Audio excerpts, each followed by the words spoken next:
예, 하나님 참 우주의 창조자이신 참 이 우주도 감당할 수 없는 참 위대하신 하나님, 전능하신 창조자 하나님께서 우리 김용 선교사님께 허락하시는 이 시간입니다. 이 시간에 개의하지 마시고 마음껏 하나님께서 인도하신 대로 하나님의 말씀 선포해 주시면 감사하겠습니다. 나오실 때 한번 큰 박수로 주님의 이름으로 환영합니다. 네, 감사합니다.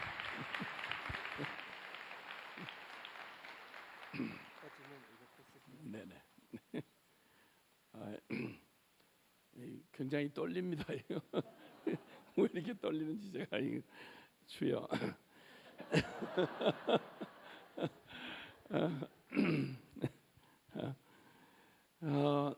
우리 주님을 사랑하시는 분만 아멘 하십시다.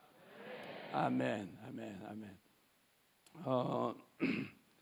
그 성경에 터가 무너지면 의인은 무엇을 하지? 이런 말이 있습니다. 여러분 인생에 이것만큼은 놓을 수 없다고 생각되는 그런 것들이 어느 날 흔들리고 뿌리째 흔들리고 여러분을 지탱해 주고 있다고 생각하는 그 무엇이 덜컥 내려앉을 때, 그게 사람이든 돈이든 또 내가 그렇게 추구했던 내가 그렇게 좋아했던, 어쩌면 오늘 세계 금메달리스트를 이렇게 가까이서 볼 수 있는 그런 특권을 허락해 주셔서 너무 감사하고, 저는 날마다 말로만 듣고 그 세계적인 금메달리스트가 저 내몽골 저 구석에 들어가서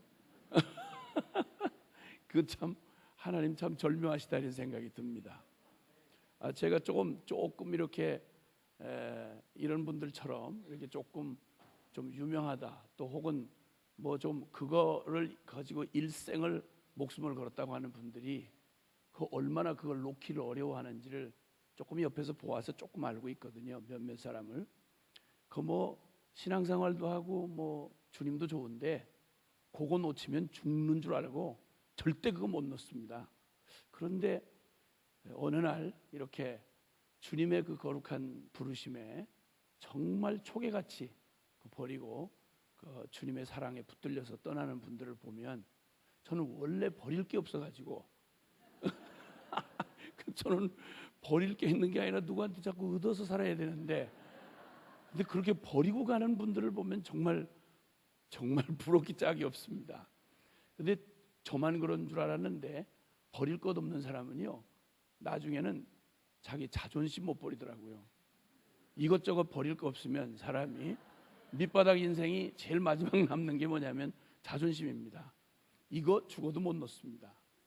그래서 이거 터가 한번 확 흔들려 볼 때 사람들의 내면에, 야, 이 터가 무너지면 난 뭐하지?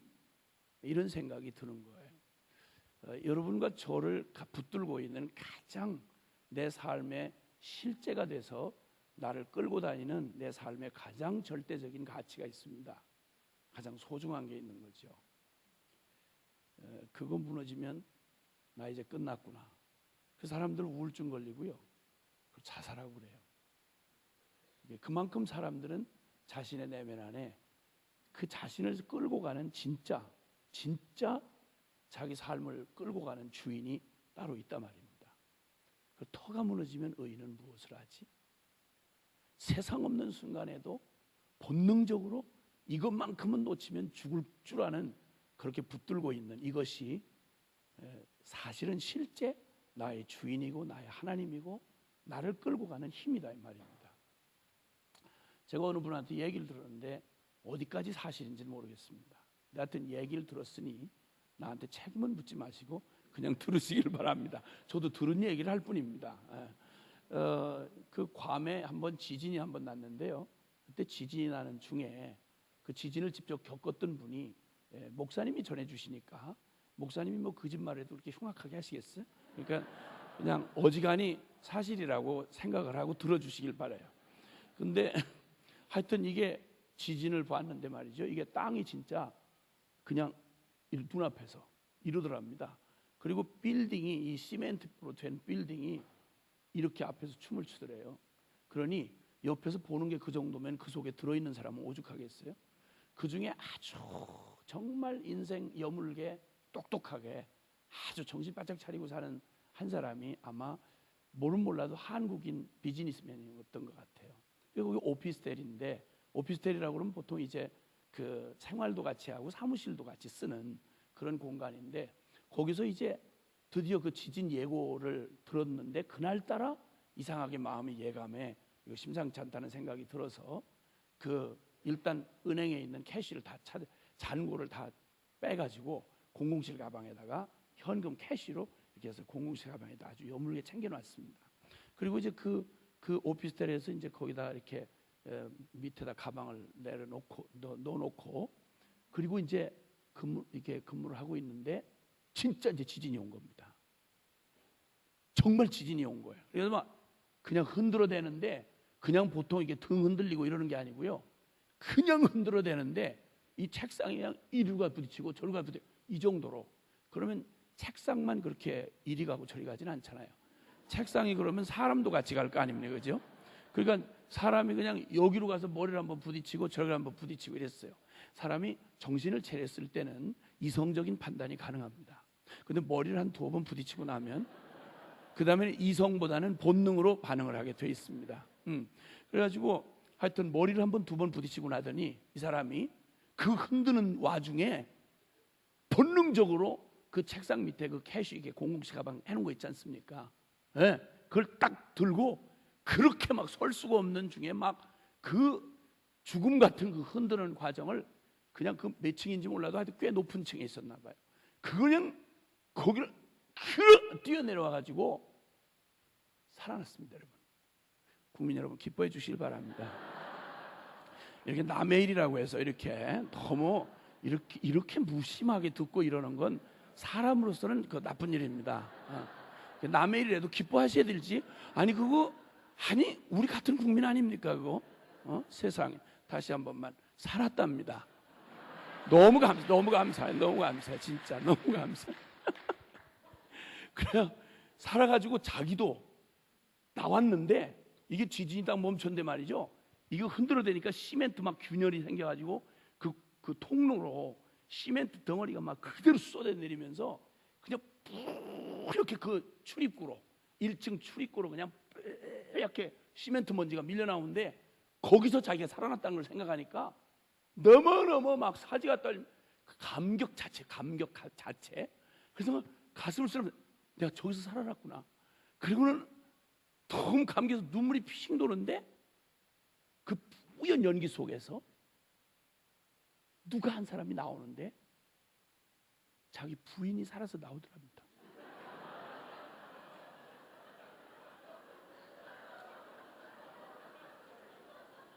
여러분, 지진보다 더 무서운 건 지진 속에서 살아나오는 부인이 더 무서운 거예요.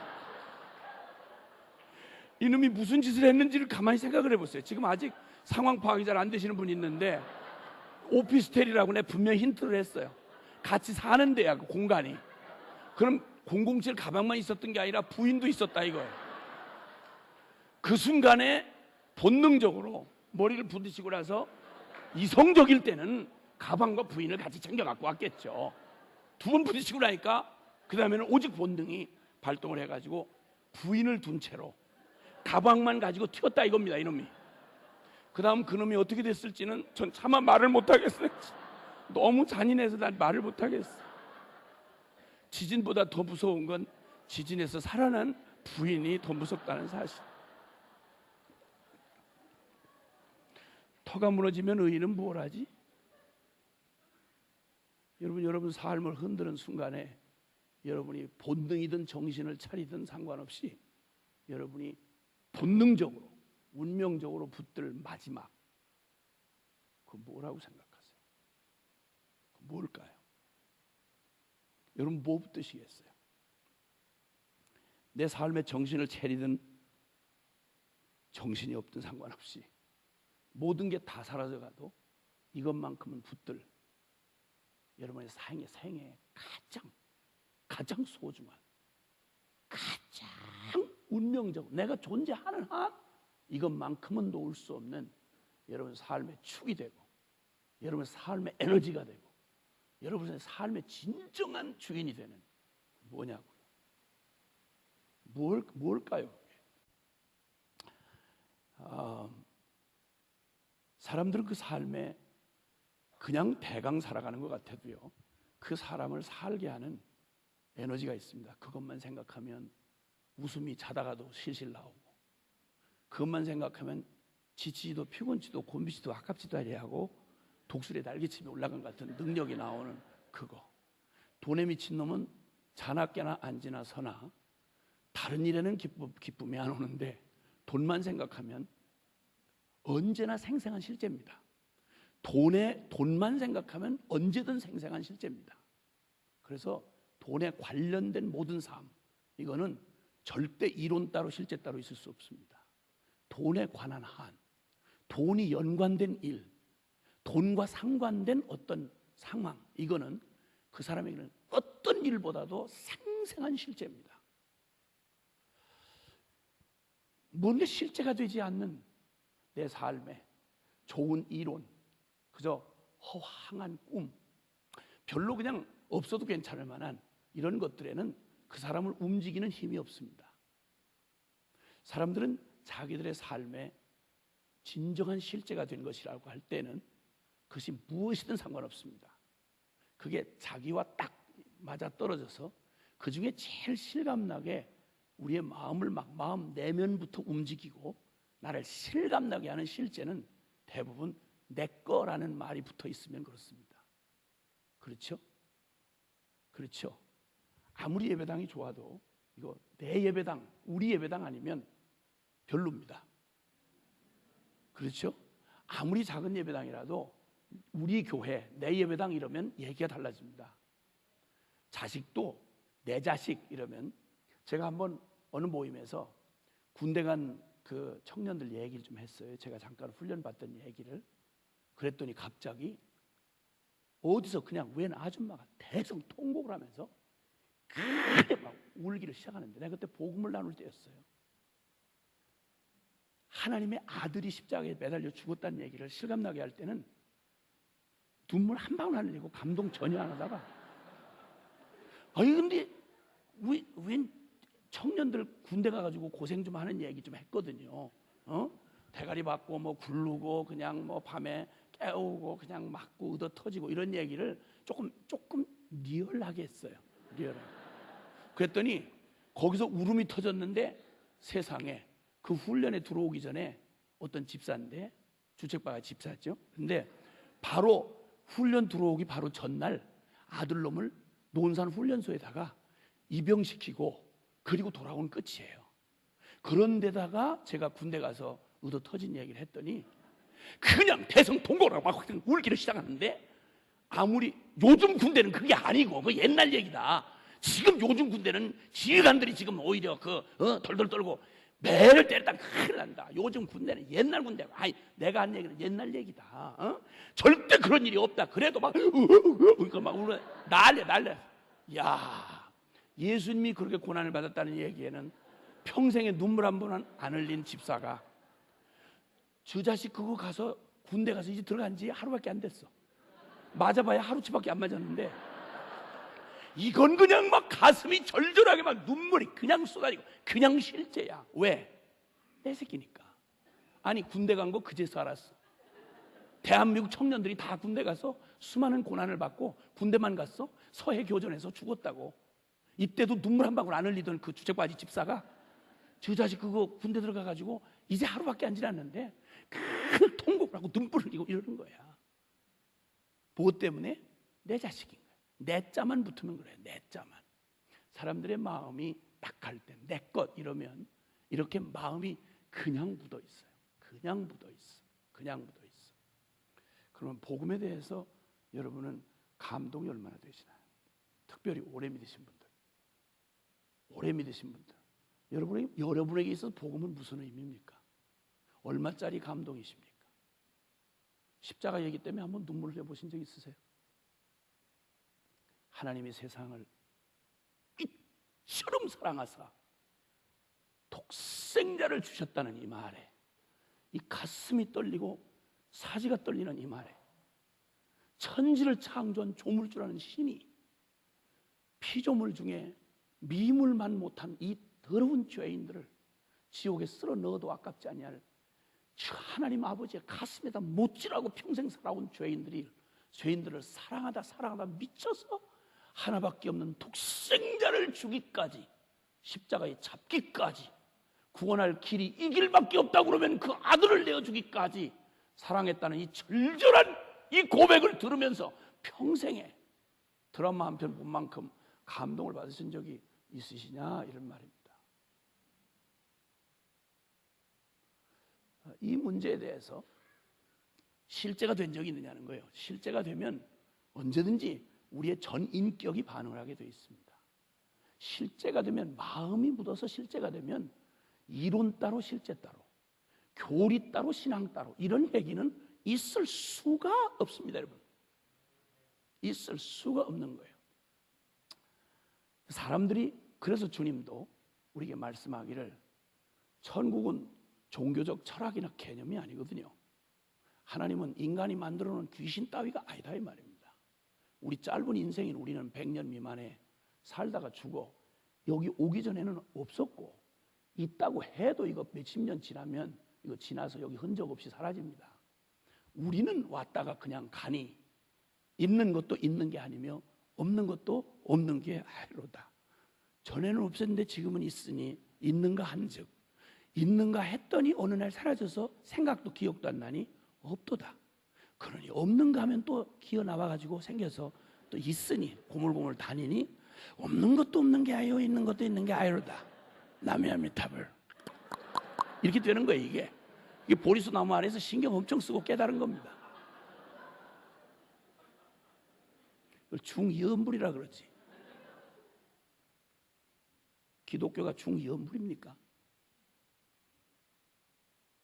하나님이 인간이 만들어 놓은 무슨 우상단지입니까? 신학 교리가 이게 무슨 어디 갖다 붙여놓은 무슨 픽션 소설입니까?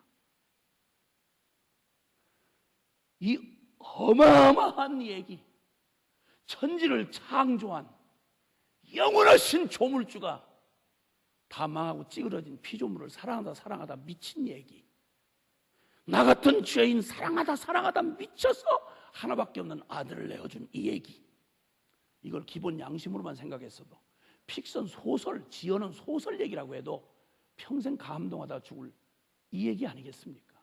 그런데 영원한 실존이신 살아계신 하나님이 시편 기자의 감동처럼 여호와 우리 주여, 주의 이름이 온 땅에 어찌 그리 아름다우신지, 주의 손가락으로 지으신 저 하늘과 주께서 만들어 놓으신 그 달과 별들을 내가 보오니 이 어마어마한 우주를 창조하신 하나님이 도대체 사람이 무엇이건데, 인자가 무엇이건데 저를 생각하시고 저를 권고하십니까? 어떻게 그 큰 하나님이 내 옆에 같이 사는 부인도 알아줄 수 없고 남편도 들을 수 없는 내 영혼 안에 신음을 어떻게 당신이 들으시며 나를 권고하신단 말입니까? 생각만 해도 소름이 끼치고 이게 두려워 사지가 떨릴 얘기 아닙니까? 그런데 이 엄청난 얘기를 수없이 설교를 듣고 심지어는 신학 연구를 해서 박사 학위를 받고 그걸로 밥 벌어먹으면서 눈꼽만큼도 감동이 없이 지가 무슨 하나님을 분석 연구하는 놈인 것처럼 주접을 떨고 앉아있는 불쌍한 인생들이고 삼가 조의를 표하는 바입니다.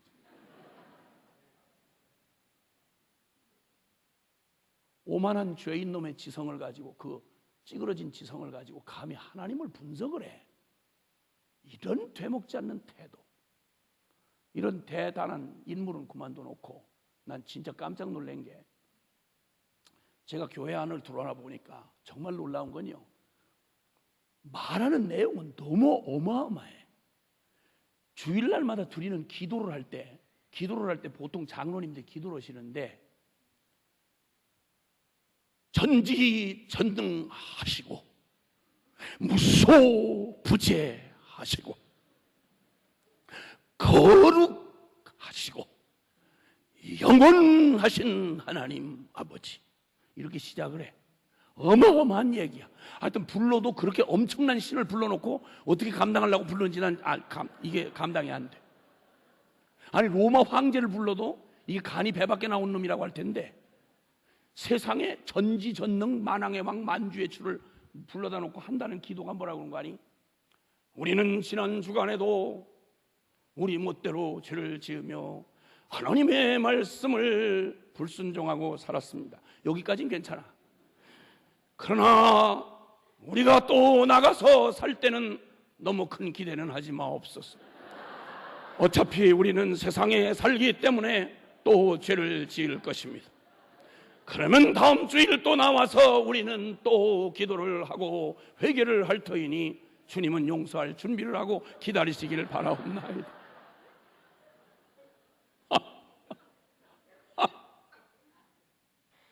무슨 생쇼가 이런 쇼가 다 있어. 불러놓은 하나님의 이름하고 기도하고 사는 꼬라지하고, 이게 도대체 그 눈앞에 하나님을 두려워함이 있느냐 이 말이야. 살아계시고 전지전능하시다는 말, 그 하나님의 이름을 불러대면서 하는 기도의 내용과 삶의 태도를 보면 도대체 눈꼽만큼도 그 고백이 실제가 안 됐다는 걸 지나가는 동네 개도 알 만큼, 이런 중연불도 안 되는, 실제가 안 되는 신앙생활의 꼴을 보면서 정말 충격이 아닐 수가 없었다 이 말입니다. 그러면 시작부터 왜 소리를 이렇게 난리를 치고 하는지 나도 잘 모르겠어요. 왜 이런 좋은 날 첫 시간에 가지나 간신히 오신 분들을 첫날 이렇게 난리를 쳐놓으면 선교대회가 아직도 시간이 많이 남았는데 이런 강사를 왜 첫 시간에 듣느냐 이 말이지. 주여, 필경 내일 줄어들지도 몰라요. 필경 보면 여기 오니까 진짜 재수없는 사람들만 세워놨다 이런 생각이 들어서 가지나 살기도 어려운데 또 와서 소리소리 지르고 난리를 치고 우리가 뭘 그렇게 잘못했다고 난리야? 지가 돈 줬어, 밥 줬어? 이런 귀신 같은 교인들이 혹시 오늘 밤에 나오셨는지 모르죠. 자, 한번 제가 우리 삶을 한번 진단을 한번 해보겠습니다. 한번 여쭤볼 게 정직하게 하면 대답은 하지 마세요. 그냥 서로 피차이 어려우니까 대답은 하지 마시고 그냥 들으면서 마음속으로 생각하세요. 여러분, 복음이란 기쁜 소식을 말해요. 그렇죠? 맞죠? 그것도 몰라요? 아니, 복음이 재수없는 소식이라는 건 아닌 건 아시죠? 복음은 기쁜 소식이라는 거 아시죠? 얼마나 기뻤으면, 얼마나 기쁜 소식이면 이 복음을 주시려고 하나님은 하나밖에 없는 아들을 잡았어. 얼마나 기뻤으면 지나 기쁘고 말 일이지 왜 선교사로 나가서 난리를 쳐? 아니, 좋으면 지나 믿을 일이지 왜 다른 나라까지 가서 그렇게 괴롭히고 사람들을 어지럽히고 선교사가 돼가지고 나가서 그렇게 사람들을 괴롭히면서까지 그렇게 줄 만큼 얼마나 좋으면 자기 삶을 다 내려놓고 내 민족 내 땅 다 버리고 와서 남의 땅에 와서 그렇게 누가 와서 고생을 하라고 그랬어? 그 나라 사람들이 누가 초청을 했어. 오지 말라는데 그렇게 부진부진 기어 들어와가지고 남 동네 어지럽히고, 저도 다 나름대로 사는 놈들인데 그걸 왜 가가지고 이게 보통 기쁜 소식이 아니다, 너도 믿어야 된다 이러면서 어지간히 좋으면, 아니 어지간히 좋으면 제 목숨 바치고 생명 바쳐서 가서 선교사 하겠냐고. 그럼 이게 이렇게 어마어마한 기쁜 소식이라면 내용은 그만둬 놓고 기쁜 소식이면 정상적으로 말한다면 여러분이 기쁜 소식 복음을 믿으시죠? 아멘. 크게 하세요. 그러니까 어중간하게 태도를 안 하고 난 그때 아멘을 조금 했어요, 이런 식으로 해서 상황을 피해갈 수가 없는 거예요. 대답을 하고 안 하도 진리는 영원히 진리니까 어차피 당할 일 대답 확실하게 하세요. 복음은 기쁜 소식인 거 믿으시죠? 아멘. 그러면 기쁜 소식을 내용을 많이 충만하게 알면 알수록 그 사람이 기쁨이 충만할까요? 슬픔이 충만할까요? 기쁨이 충만하겠죠. 그렇죠? 맞죠? 네. 그런데 우리 교회 현실을 잠깐은 제가 말씀을 드릴게요.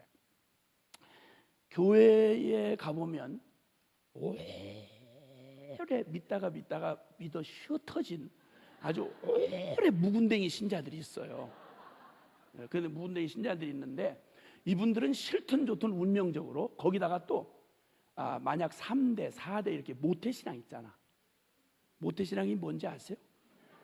모태신앙이란 그 극성맞은 엄마가 뱃속에 모태에 있을 때부터 끌고 다녀가지고 자기 의사를 한 번도 묻지 않은 채 모태부터 끌려다니기 시작해서 예배당을 떠날래 떠날 수가 없는 슬픈 천명을 띠고 이 땅에 태어난 사람을 모태신앙이라 한다, 이렇게 얘기를 한다 이 말이에요. 그래서 이렇게 그 모태신앙으로 태어난 사람, 자 그러니 자나깨나 안지나서나 매냥 그 집에서 하는 일이 뭐겠어요? 예배드리고 기도하고 걸핏하면 아니 한숨을 쉬어도 주여, 싸움을 해도 성경 말씀 가지고 싸우고, 이런 집안에서 살아났으니 싫든 좋든 잔뜩 듣는 게 복음 아니겠어요? 그렇죠?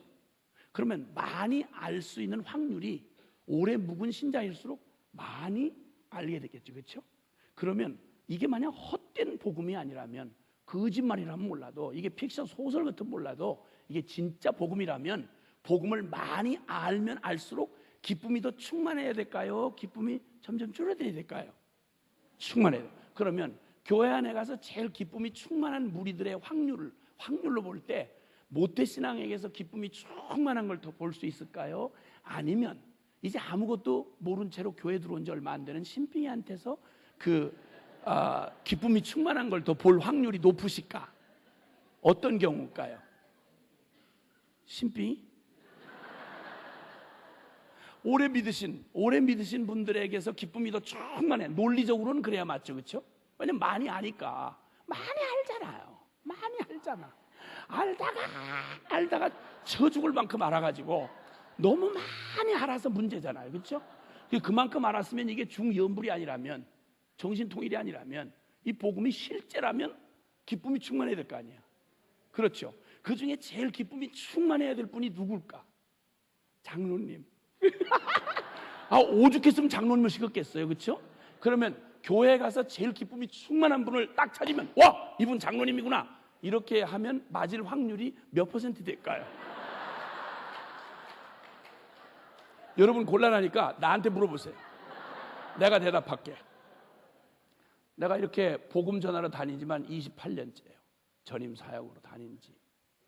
교단이라고 생긴 데는, 교파라고 생긴 데는 궁금한 데가 별로 없어요. 어지간히 가봐서 아주 특수하게 믿는다는 사람들까지도 특수하게 가서 그 사람들하고 만났어요. 제가 가서 지금은 이제 서당계 3년이면 풍어를 읊는다고 제가 이렇게 와서 이렇게 대강 이렇게 청중들을 대강 이렇게 뵈면, 죄송합니다, 그 대강 이렇게 뵈면 서당계 3년 풍어를 읊는데 매냥 복음 가지고 사람들 내면을 이렇게 영혼을 들여다본다고 매냥 이것만 하고 이게 돌아다니는 사람인데, 이렇게 대강 보면 어지간히 감이 와요. 지금 표정 바꾸지 마세요. 소용없어. 내가 다 봤기 때문에, 내가 미리 다 벌써 읽어놨지. 이제서 표정 바꾼다고 무슨 상황이 생기겠어, 이게. 그냥 편안하게 그냥 계세요. 그냥 계세요. 제가 가면, 제가 오래된 교회 있잖아요. 역사적인 교회들. 60년, 100년, 뭐 교단의 모교회다, 뭐 이런 교회들을 이게 좀 다녀봤거든요. 가서 이렇게 가면요, 이렇게 보면 제가 대략 알 수 있어요. 어느 분들이 대략 장로님인지 대강 눈에 들어와요. 어떻게 찾아내느냐? 기쁨이 충만해서? 아니요. 그 인삼은 보통 6년근 홍삼을 많이 써요. 근데 인삼은 오래될수록 그게 비싼 거예요. 사람 닮았다고 인삼 아니야, 그게. 그래서 인삼은 그러면 어떻게 몇 년 된 걸 어떻게 아느냐? 인삼이 생긴 주름을 보면 안 돼요. 전문가들이 얘기하는데 이 주름을 보면 안 돼요. 인삼이 주름이 생긴데 해를 거듭할수록. 그래서 그게 거의 맞아 들어가요. 그래서 교회 가서 몇 년 묵은 댕인지는 얼굴을 대강 이렇게 보면, 표정을 보면 알아요. 어떻게 하냐면, 예수 믿는 건 어려워요. 이 표정이 흘러내린 지수를 보면 몇 년 근인지 대강 짐작이 가요. 30년 근이구나, 혹은 40년 근이구나. 거기다 조금 주름이 깊거나 좀 묘하면, 그러면 4대째 모태신앙에 30년 차구나, 이런 게 어지간히 나와요. 이렇게 표정이 흘러내린 지수. 예수 믿는 건 어려워, 잘 믿는 건 진짜 어려워, 이렇게 해서 흘러내린 지수를 보면 묵은 연수를 대강 짐작해 가요. 그리고 신학교를 가서 이렇게 말씀을 전해보면 지위를 알 수가 있어요. 교수, 학장, 총장님 이렇게 대강 보면, 얼굴을 제가 몰라도 이렇게 가면 대강 보면 그놈머시고 바로 못 앉아 있어요. 거의 자빠져 계셔. 하나님 말씀을 듣는다고 말하는 자리에서 하는 꼬라지를 보면 그 눈앞에 하나님 살아계신 분이 아니야. 아, 그거 무슨 뭐 이성적이고 뭐 지성 좋아하고 앉았네. 불쌍한 것들. 삼가 가련한 인생들. 펄펄 막 뛰었죠. 펄펄 뛰었지. 하나님을 안다는 게 중연불이냐? 하나님이 나 같으면, 내가 생각한다 그러면, 만약에 그렇게도 심오하게 하나님이 어떤 분이신지를 알면, 내가 생각하면 총장님이라고 하면 제일 먼저 이 앞자리에 와서 가장 사모하는 마음으로, 가장 하나님을 두려워하고 경외하는 마음으로 전심으로 하나님 앞에 반응할 거라고 나는 믿어 의심치 않는다. 그게 다 가장 당연하다. 가장 뜨거운 분이 누군고 하니, 누구보다 신학을 잘 알고, 누구보다 주님을 잘 알고, 누구보다 깊이 살아계신 하나님을 아는, 복음의 십자가의 비밀을 아는, 오죽했으면 총장 시켰느냐, 오죽했으면 교수 시켰겠냐, 제일 뜨거운 사람이 누구겠냐. 내가 생각하기에는 여기 교수님들이고 총장님일 거라고 생각한다. 그러냐? 그러고 물었더니 아멘을 아무도 안 해요. 왜냐면 거기 진짜 총장님이 계셨거든. 그 학생들이 전부 다 신대원 학생들이 그냥 씩소리도 안 하고 갑니다. 왜 대답 못하냐? 그럼 막 소리를 펄펄 치고 막 난리를 쳐버려. 난리를 펄펄 쳤어. 그 다음 날은 안 나오실 줄 알았어요. 총장님 기분 나빠서. 근데 제일 앞자리에 앉아 계시더라고. 아, 겸손한 분이시더라고. 잘했나? 제가 잘한 거예요? 너무 실수한 거 아닐까? 난 모르겠어요. 난 솔직한 말로 단순하니까. 그래, 이렇게 해서 오래 묵어 터진 이런 교인들의 얼굴은 표정이 복음을 많이 알수록 이지적이야. 그리고 몇 대째 믿어서 아주 믿다가 아주 믿어 드리느라고 거의 이렇게 보면 지가 고난을 다 진 것 같아.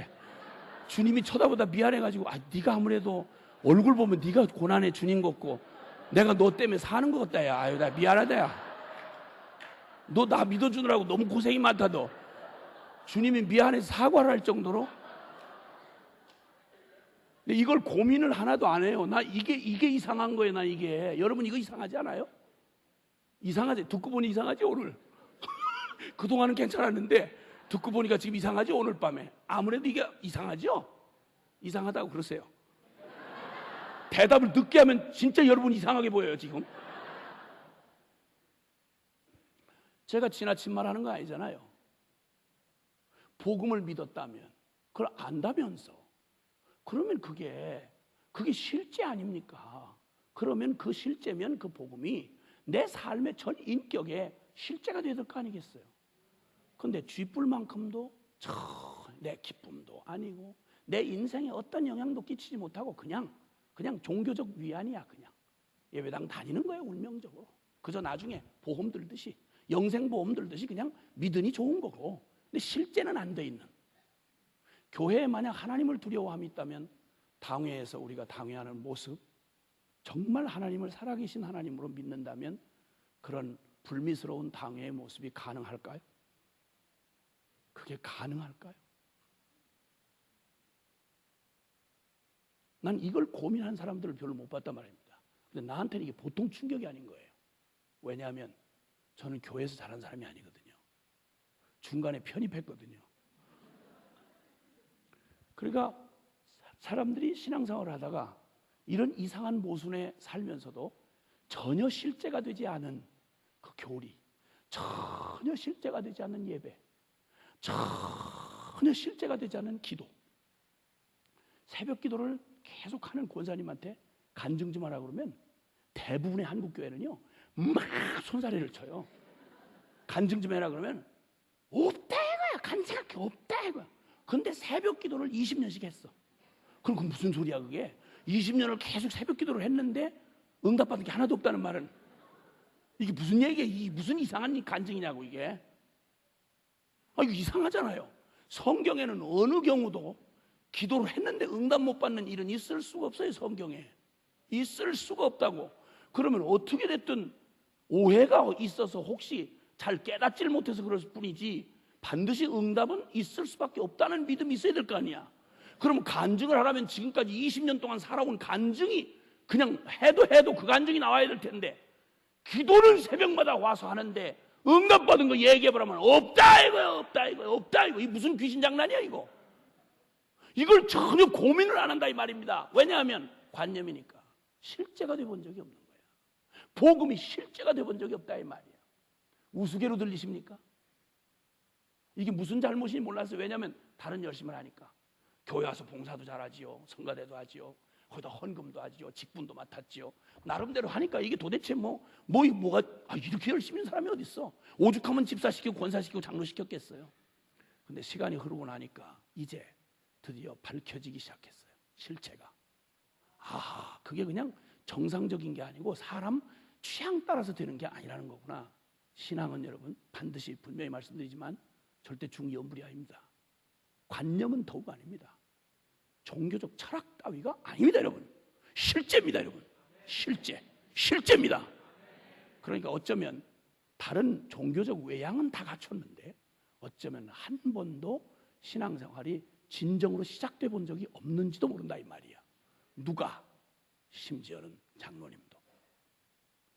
이 끔찍한 일을 직면하지 않을 수 없게 지금 상황이 됐습니다. 제 얘기를 잘 들어주시기 바랍니다. 이거 얘기가 혹시 그냥 이렇게 혹시 또 공중파로 나가고 이런 거 아니겠죠? 그냥 가급적 안 하시면 좋겠는데 어차피 선교대회 하는데 괜히 좋은 얘기만 하다가 끝날 수 없고 실제적인 얘기를 해야 될 거 아니겠어요? 제가 한국교회는 조금 안다고 말할 수 있는 사람 중에 하나거든요. 제가 어느 교회를 갔습니다. 그 교회는 그 교단의 아주 중요한 교회입니다. 사이즈는 그렇게 크지 않습니다. 아주 중요한 영향을 끼치는 교회인데 거기 가서 제가 집회를 했습니다. 3일 동안.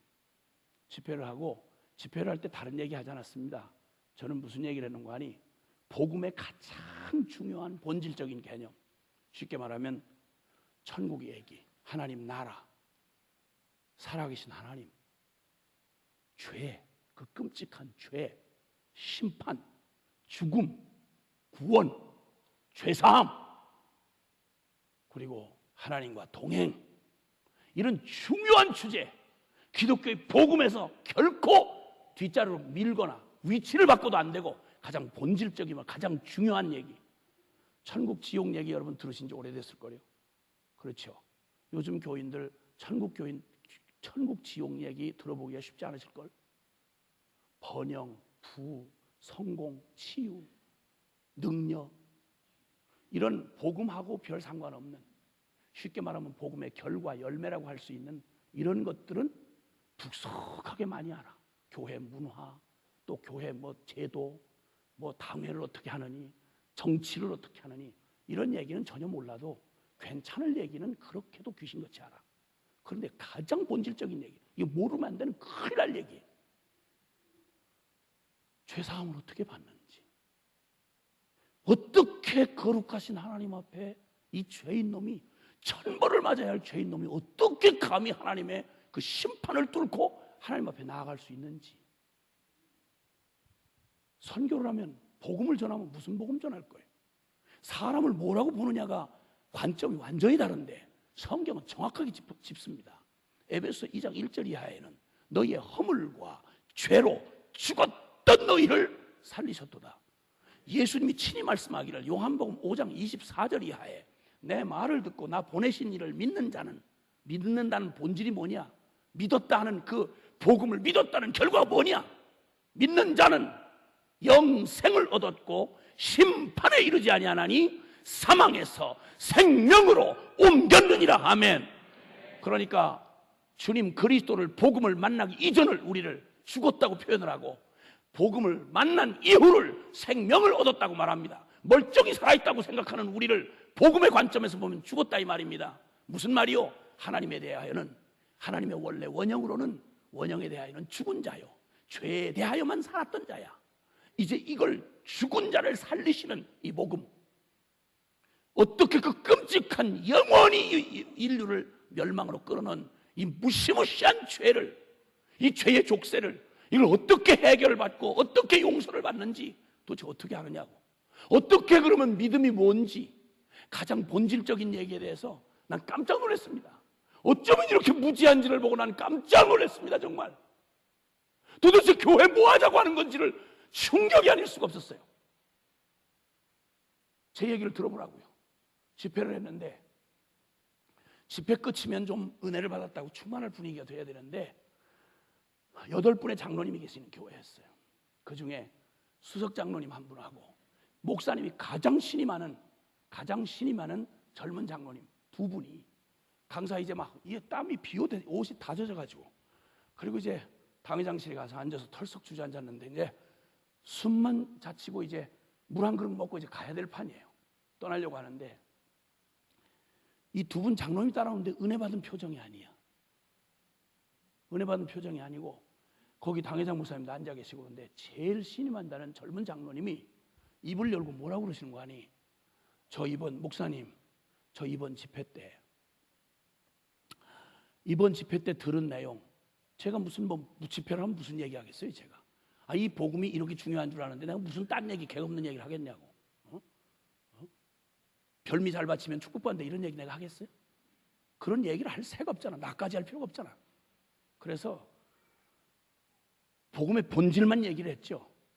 초등학생이라도 알아들을, 기독교라고 말하면 성경에 굳이 변론이 필요하지 않은 가장 중요한 복음의 본질들, 이걸 얘기를 했죠. 그랬더니 그분이 하는 말이 이번에 집회 동안 들은 얘기, 심판 얘기, 구원 얘기, 살아계신 하나님에 관한 얘기, 죄사함 얘기, 이거 기독교의 복음의 본질인 거 제가 다 동의가 됩니다. 그거 빼놓으면 아무것도 아닌 거 알겠습니다. 그런데 목사님, 저 이번에 이 집회를 듣는 동안에 말씀 듣는 중에 그 중에 하나도 제게 된 게 없다는 걸 깨달았습니다. 그 중에 어쩌면 하나도, 그 개념 중에 하나도 제게 실제가 된 게 없다는 걸, 말로는 다 어렸을 때부터 3대째 장로 집안이니까 귀에 못이 막히도록 들었는데 요즘에는 아예 들을 기회도 없고, 그런데 그 얘기가 중요하다는 얘기 알고 그것 때문에 주님이 오셨다는 것도 알겠는데, 그런데 인정은 다 되는데 내게 실제로 믿는 게 뭔지를 제가 말했거든요. 실제가 된 적이 없다는 걸 깨달았습니다. 목사님 잘 아시지 않습니까? 제가 누군지. 우리 어머니 권사님 마지막 돌아가시기 전 소원이라고 해서 목사님 저 술 담배 못 끊는 거 아시지 않습니까? 우리 어머니 돌아가시기 전 한이 맺혔다고, 저 장로 되는 거 보고 싶다고 말씀하시고 우리 어머니 계속 퇴근하시고 저 여전히 집사라고 그냥 이름만 달고 다니는 집사, 몇 년을 피해 다니는 저를 결국은 목사님이 말씀하시고 저 술 담배 하는 거 아시지 않습니까? 제 믿음이 실제가 아닌 거 다 아셨지 않습니까? 근데 장로 받으라고 그래서 저 장로 받았지 않습니까? 저 지금도 실제로 제가 구원받았다는 것도, 제가 이 복음의 이 중요한 진리를 다 옳다고 동의하면서도 내게 실제로 믿어진 게 없다는 것을 제가 이제 알았는데, 목사님 나 어떡하면 좋습니까? 이거 다 아셨지 않습니까 목사님? 그런데 장로를 세우셨지 않습니까? 나 어떡하면 좋습니까? 그러니 분위기가 집회 잘해놓고 당회장 목사님도 그냥 나는 땀 흘린 게 미안해, 땀을 씻을 사이도 없이 그냥 죄짓는 모양 나 이렇게 해가지고 나도 이렇게 하고 눈치 이렇게 보고 있는데, 거기 수석 장로님이 그 얘기를 듣다가 그 분위기가 어려운 부인을 듣고 계시다가 수석 장로님 뭐라고 그러신 거 아니? 당신만 그래? 나도 그렇지. 와, 털썩 주저앉을 것 같더라고요. 사랑하는 여러분, 제가 젊은이들하고 만나면요, 지금 젊은이들 거의 80~90%가 교회 남은 애들이 모태신앙이에요. 이제 전도가 안 돼서 젊은이 잘 안 들어와요. 그래서 뭐 이렇게 이름 대면 아시는 어느 교회 젊은이들 수련회를 갔죠. 도전을 했어요. 너 도대체 십자가가 무슨 상관이냐? 너 언제 십자가 고민이나 해봤냐? 너 십자가 없이 하나님하고 너하고 아무런 상관없는데 너 십자가 뭔지 아냐? 언제 너 그 복음 가지고 네가 네 죄를 대신해 죽었다는 예수님 그 고민 가지고 너 고민 한번 해본 적 있냐? 그거 언제 해결이 된 적이 있느냐 너? 어? 도전을 했더니요, 세상에 얼마가 반응을 했냐면요, 제가 최하로 잡으면 80%, 많이 잡으면 90%, 거의 다예요. 한 번도 고민도 해보지도 않았고 내가 도대체 뭐 십자가하고 나랑 무슨 상관인지 내가 그런 고민도 해본 적도 없고 죽지 못해 그냥 부모 성화에 끌려다닌 것밖에는, 그다 여기 온 것밖에 없다 이거예요. 이게 지금 남아있는 학생들의, 글쎄 저는 그런 사람들만 봐서 그렇겠죠. 이름 되면 여러분 이게 제일 여러분이 아시는 교회예요. 후에 만났는데, 후에 며칠 뒤에 만났어요. 어느 장소에서. 이놈이 요즘 젊은 애들이 이렇게 영적인 얘기 잘 안 들어요. 근데 어떻게 인사를 하다가 저 그때 갔었어요 그러는 걸 제가 한번 툭 건들면서, 그래 십자가에서 죽었어? 그 자리에서 눈물이 저 정말 십자가 알고 싶어요. 저 정말 살고 싶어요. 저 정말 하나님 만나고 싶어요. 우리 애들 천국에서 만날 수 있다는 확신 뭘로 여러분 가지고 계세요? 여러분 자녀들 천국에서 만날 수 있다는 확신 있으세요? 무슨 근거로? 내가 낳았으니까? 예배당 악착같이 끌고 다녔으니까? 지금은 무슨 꼴을 하고 있더라도 언젠가 하나님이 다 하실 테니까? 무슨 근거로? 대학 떨어지면 죽는 줄 알았고 애들에게 뒤처지면 죽는 줄 알았지 천당 걱정 언제 해보셨어요? 난 정말 충격이 아닐 수 없었어요. 이걸 가슴 아프게 이런 일을 원해서가 아니라 주님이 시켜서 저 28년 동안 몸뚱이 쓰러져 눕기 전에는 주님 순종하라 해서 순종하면 어디 갔어요.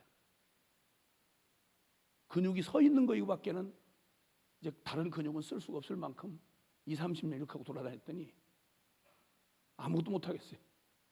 노가다도 못해 먹겠고. 그래서 입 근육 하나는 튼튼하게 돼. 뭘 들을래도 들을 수가 없어요. 근육이 약해져서. 뭐 상관없어요. 가슴이 아프지가 않을 수가 없는 거예요.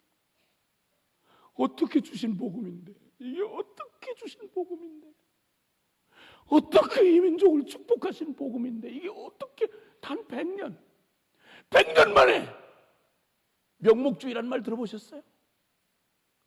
이름만 빛깔만 무늬만 크리스찬인 명목주의 얘기 들어봤냐고. 아프리카의 나라들이 크리스찬 비율이 90% 70%이래요. 여기에 수백만을 죽이는 민족 전쟁에부터 시작해서 에이즈가 창궐하고, 이게 도대체 예수쟁이들이 산다는 얘기를 도대체 말을 할 수 부끄러웠어. 불교 국가도 아니고 힌두교 국가도 아니고 기독교라고 십자가를 있는 대로 붙여놨는데, 여러분 그런 나라들마다 유럽 지금 무슬림 회당으로 팔아먹고 음식점으로 팔아먹고 그 어마어마하게 진 예배당, 이거 남의 얘기인 줄 아십니까? 우리 교회는 오래된 교회가 아닙니다, 여러분. 이제 100년이에요. 다 해봤자. 본격적으로 시작한 지 몇 년 됐습니까? 다 해봤자. 저 신앙생활 시작한 데가 70년대 초였는데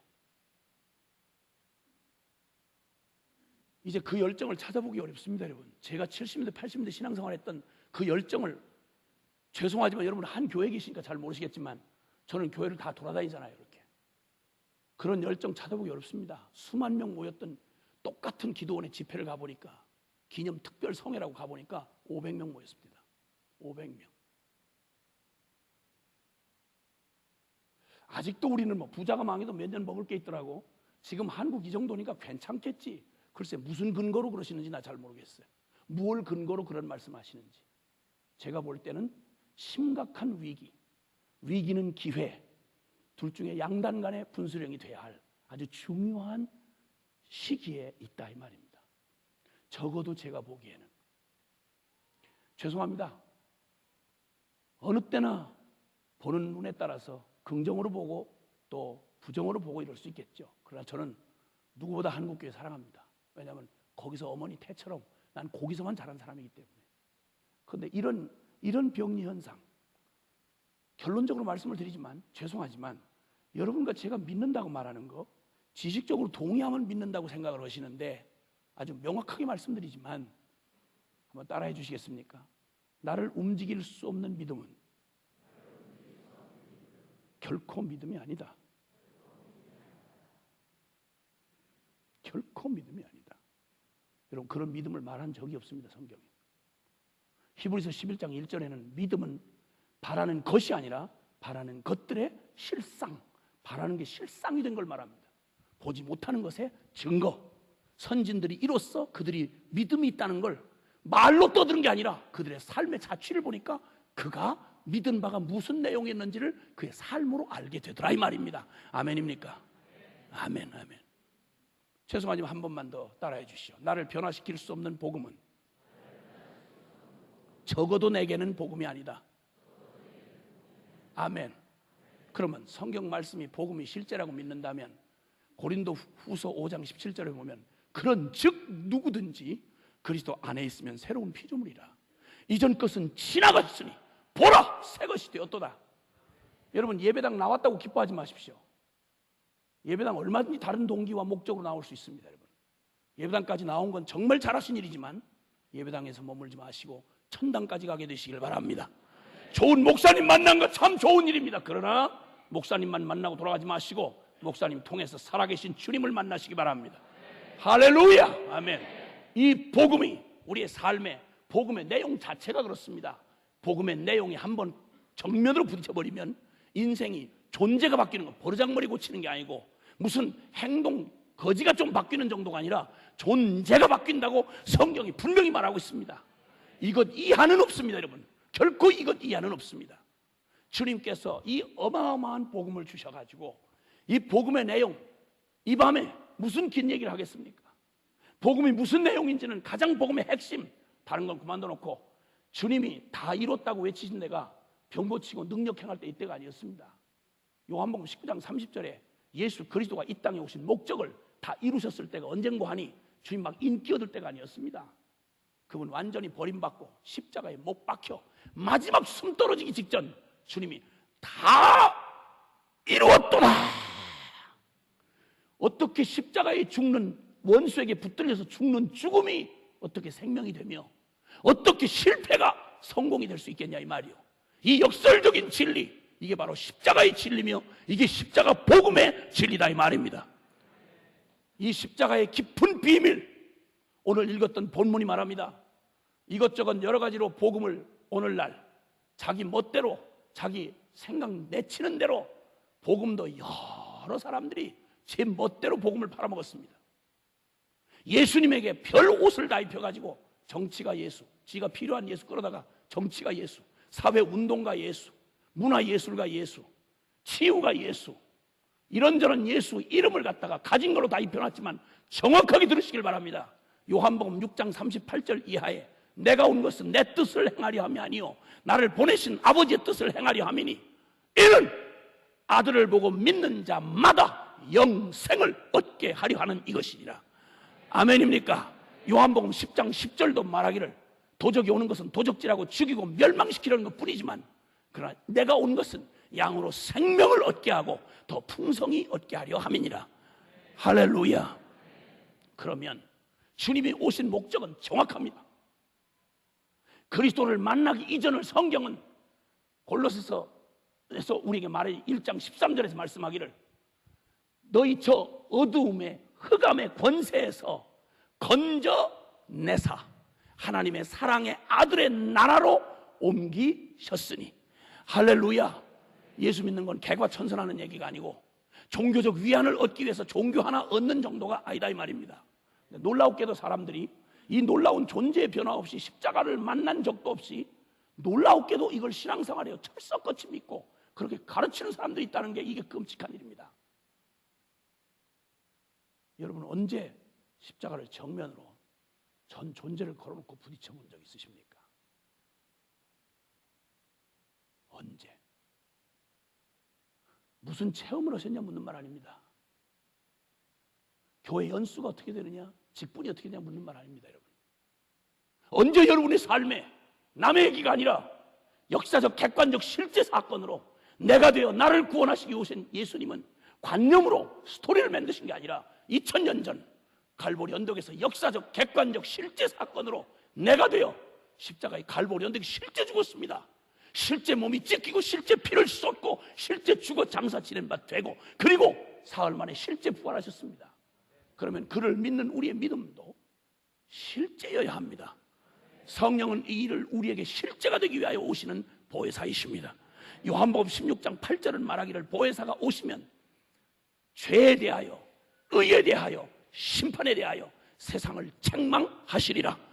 지식으로만 듣는 실제가 안 된 이론 따위가 아니라 그 살아계신 말씀이 내가 하나님 없이 영원히 저주받아 치어 죽어도 아깝지 아니할 저 지옥에 심판받을 영원한 죄인이란 사실을 내 영혼이 철저히 아멘하고 받을 수밖에 없도록 성령께서 진리의 말씀으로 진리에 여기신 성령이 우리의 영혼을 깊이 비추어서 털썩 주저앉도록 난 죽었구나, 나 이제 끝장났구나, 나는 영원히 지옥 갈 놈이 딴 놈이 아니라 나구나, 이 사실을 정확히 알도록 죄에 대하여 우리의 영혼을 책망하시고 그리고 우리에게 오직 소망이 십자가밖에 없는 줄 알고 그리로 끌고 가셔서 의에 대하여 어떻게 살아계신 그리스도가 2000년 전 죽은 예수의 죽음이 나의 의가 될 수 있는지를 성령이 우리에게 깊이 십자가의 비밀을 계시해 주셔서 아, 예수 죽을 때 바로 내가 죽은 거구나, 와, 예수님의 부활할 때 내가 산 거구나. 그래서 이제는 내가 산 것 아니고 주님의 죽음에 나의 믿음이 실제가 되어 나 죽고 이제는 예수 그리스도 그분이 나의 생명의 전부가 됐다는 사실을 내 안에 남의 얘기가 아니라 아버지의 고백이 아니고 목사님의 설교가 아니라 내 심령 안에 누구도 부인할 수 없도록 내 영혼 안에서 갈라디아서 2장 20절의 고백이 실제가 된 적이 언제냐 이 말입니다. 그리스도를 믿는다는 믿음의 고백을 가장 믿음의 본질을 설명해 준 말이 갈라디아서 2장 20절입니다. 우린 딴 거 믿는다고 하는 거 가지고는 모든 세상의 우상 종교도 다 믿음이 있습니다. 기독교는 우상 종교가 아니다 이 말입니다. 종교 따위가 아니다 이 말입니다. 생명입니다 여러분. 그러므로 갈라디아서 2장 20절에는 이런 말씀이 있습니다. 내가 그리스도와 함께 십자가에 못 박혔나니 그런즉 이제는 내가 산 것 아니요. 지금 예수 믿는다는 말의 의미를 말하는 겁니다. 내가 믿으면 뭘 믿는지를 말하는 겁니다. 내가 그리스도와 함께 십자가에 못 박힌 것을 믿고 그런즉 이제는 내가 산 것 아니요 오직 내 안에 그리스도께서 사신 것이라. 이제 내가 육체 가운데 사는 의미를 말하라면 나를 사랑하사 나를 위하여 자기 몸을 버리신 하나님의 아들을, 이 안에 사시는 하나님의 아들을 믿는 믿음 안에서 오직 아들의 생명으로만 살아가는 존재라는 사실을 내가 믿는 믿음 안에서 살아간다. 아멘입니까? 이 어마어마한 비밀을 우리에게 이루시기 위해서 예수 그리스도 십자가에서 그 복음을 완성하시고 보혜사 성령님을 보내셔서 진리의 영이신 성령님이 듣고 아무런 상관도 없는 실제가 되지 않는 중연불도 안 되는 신학 교리 따위가 아니라 내 안에 생명이 되게 하사 이걸 부딪혀 만나게 하시면 생각해 보십시오 여러분. 생각해 보시라고. 십자가의 이 사실이 내한테 실제로 믿어졌다면 무슨 일이 벌어지겠나. 내가 죽었다는 말이요, 그토록 나 오직 나 하나, 오직 내가 주인 되어서 이 자아 충만해가지고 이 병든 자아 부둥켜 안고 먹이고 얼르고 입히고 자존심 세우고 이렇게 살아와서 신앙생활 한다고 해봤자 그저 내 자아 배불리기, 사람들의 인정 평판, 신앙생활 누구 무서워서 하시는 거예요 지금? 솔직한 말로 누가 날 뭐라고 그러나, 누가 나 인정해 주나, 전전긍긍하면서 하나님 보시는 거 상관없어, 누가 나를 뭐라고 그러나, 오직 눈에 보이는 사람, 오직 관심은 나 어떻게 취급받나, 내가 사람들에게 어떻게 취급받나. 사랑하는 여러분, 성경에 어디도 우리의 옛사람에 대하여, 우리의 내가 주인 되어 살아왔던, 내가 왕이 되어 살아왔던 내 병든 자아에 대하여 어떤 여지도 남기지 않았습니다. 조금만 눈을 뜨고 한번 신약 성경 보십시오. 정확하게 우리의 옛사람에 대해서는 고치고 개선할 게 아니라 죽음의 첫 넘기는 길밖에 없다는 사실을 정확히 말씀합니다. 아멘입니까? 갈라디아서 2장 20절이 말할 뿐 아니라 로마서 6장 3절 4절도 우리에게 말해주고 세례의 참된 의미가 뭐냐? 너 세례 받았지 않느냐? 그리스도인이 됐다는, 내가 믿는 사람이 됐다는 공적인 고백을 하는 게 물세례 혹은 침례를 받습니다. 무슨 의미로 받았냐 이거야. 너희가 세례를 무슨 의미로 알아서 그 받았느냐? 세례식이 우리를 구원해 주는 게 아니라 세례가 우리 안에 성령이 일하신 사실을 모든 교회 앞에, 그리스도의 몸 앞에서 공적으로 고백하고 확증하는 게 세례 아니냐 이 말이야. 근데 그 세례의 의미가 뭐냐? 3절 4절에 말하기를 너희가 그리스도와 합하여 연합하여 세례 받은 줄 너희가 알지 못하느냐? 그의 죽으심과 합하여 세례를 받음으로 그와 함께 장사되었나니 이는 그리스도를, 영광의 하나님께서 그리스도를 죽은 자 가운데 다시 살리신 영광의 하나님이 우리로 옛날 그 죄의 장아찌 된 울어도 애를 써도 몸부림쳐도 안 되는 옛 병든 자의 종로를 타던 옛 생명이 아니라 이제는 새 생명 가운데서 행하게 하려 함이니라. 이게 바로 우리 신앙 고백의 본질이다 이 말입니다, 여러분. 이걸 믿었다는 말을 그리스도인이라고 말한다 이 말입니다. 근데 이 가장 중요한 본질을, 이걸 나 그거 세례 문답할 때 한번 했는데요. 아이고 신학교 할 때 전도용 복음 그거 아는데요. 이런 귀신 같은 얘기. 내가 산다는 말의 의미가 뭔고 하니 나 죽었고 이제 내 안에 그리스도 산다는 이 믿음 안에서 살아가는 삶을 신앙생활이라 말한다 이 말입니다. 긍정의 적극적 사고방식이 아니다 이 말입니다, 여러분. 주님이 이루신 진리를 따라 사는 걸 믿음이라고 그럽니다. 진리를 믿는 믿음이지 긍정의 적극적 사고방식이 아니다 이 말입니다. 우리가 정신통일합니까? 심리치료합니까? 복음은 심리치료 하겠다고 만들어준 복음이 아닙니다. 그럼 심리치료 할 일이지 주님 뭐 하려고 십자가에 죽으시겠어요? 나는 이 당연하고도 이 어마어마한 진리를 어쩌면 이렇게 헌신자처럼 버렸는지. 아니 관심도 안 둬. 이 얘기하려면 벌써 딱 귀 막고 안 들으려고 그래. 그런데 제가 왜 이렇게 흥분하는지를 제가 말씀드리지 않을 수가 없어요. 제가 이게 얼마나 여러분에게는 익숙할지 몰라도 저같이 편입생한테는 이게 얼마나 이상한지 아십니까? 저는 교회 교자도 모르고 예수의 자도 모르는 사람입니다. 저희 아버님이 고급 술집을 하셨어요. 화류계죠. 화류계가 뭐냐고 묵상하지 마세요. 그냥 그런 게 있다 이렇게 생각하시면 됩니다. 잘 나가는 고급 술집을 하셨던 저희 아버지가 잘 빠진, 세속적으로 쫙 빠진 기생 누나들을 10수명씩 두는 거나하게 잘 나가는 고급 술집이었습니다. 들어오시는 손님들은 고관대작들이십니다. 국회의원 나리, 경찰서장 나리, 교장 선생님 나리, 교감 선생님이 가끔 오실 수 있었습니다. 그러니까 그런 저희 아버지의 은혜로 저는 술집 아들이라고 하는 운명을 가지고 태어났습니다. 교회하고는 아무 상관이 없었죠. 예수 예자도 못 들어봤고요. 그게 다 인생인 줄 알았습니다. 낮에 그렇게 애국을 입에다 떠벌리고 군자맹자 이러면서 옛날에 교장 선생님들 땡볕에다 애들 1시간씩 운동장에 세워놓고 후은실을 막 1시간씩 했어요. 그래 애들 막 쓰러뜨리고 이러던 그 교장 선생님이 해질녘쯤 되면 저 딸 같은 계집아이들 끼고 무슨 짓을 하는지 제가 술집 아들이라는 특권 때문에 미성년자 출입 금지 구역을 프리로 드나들었다 이겁니다. 그러면 그 점잖으신 어른들이 우통을 이렇게 기생한테 맡기고 그 무슨 짓을 하는지를 제가 보았습니다. 그러니까 이렇게 모순된 인간, 이런 모순된 인간들을 감사합니다.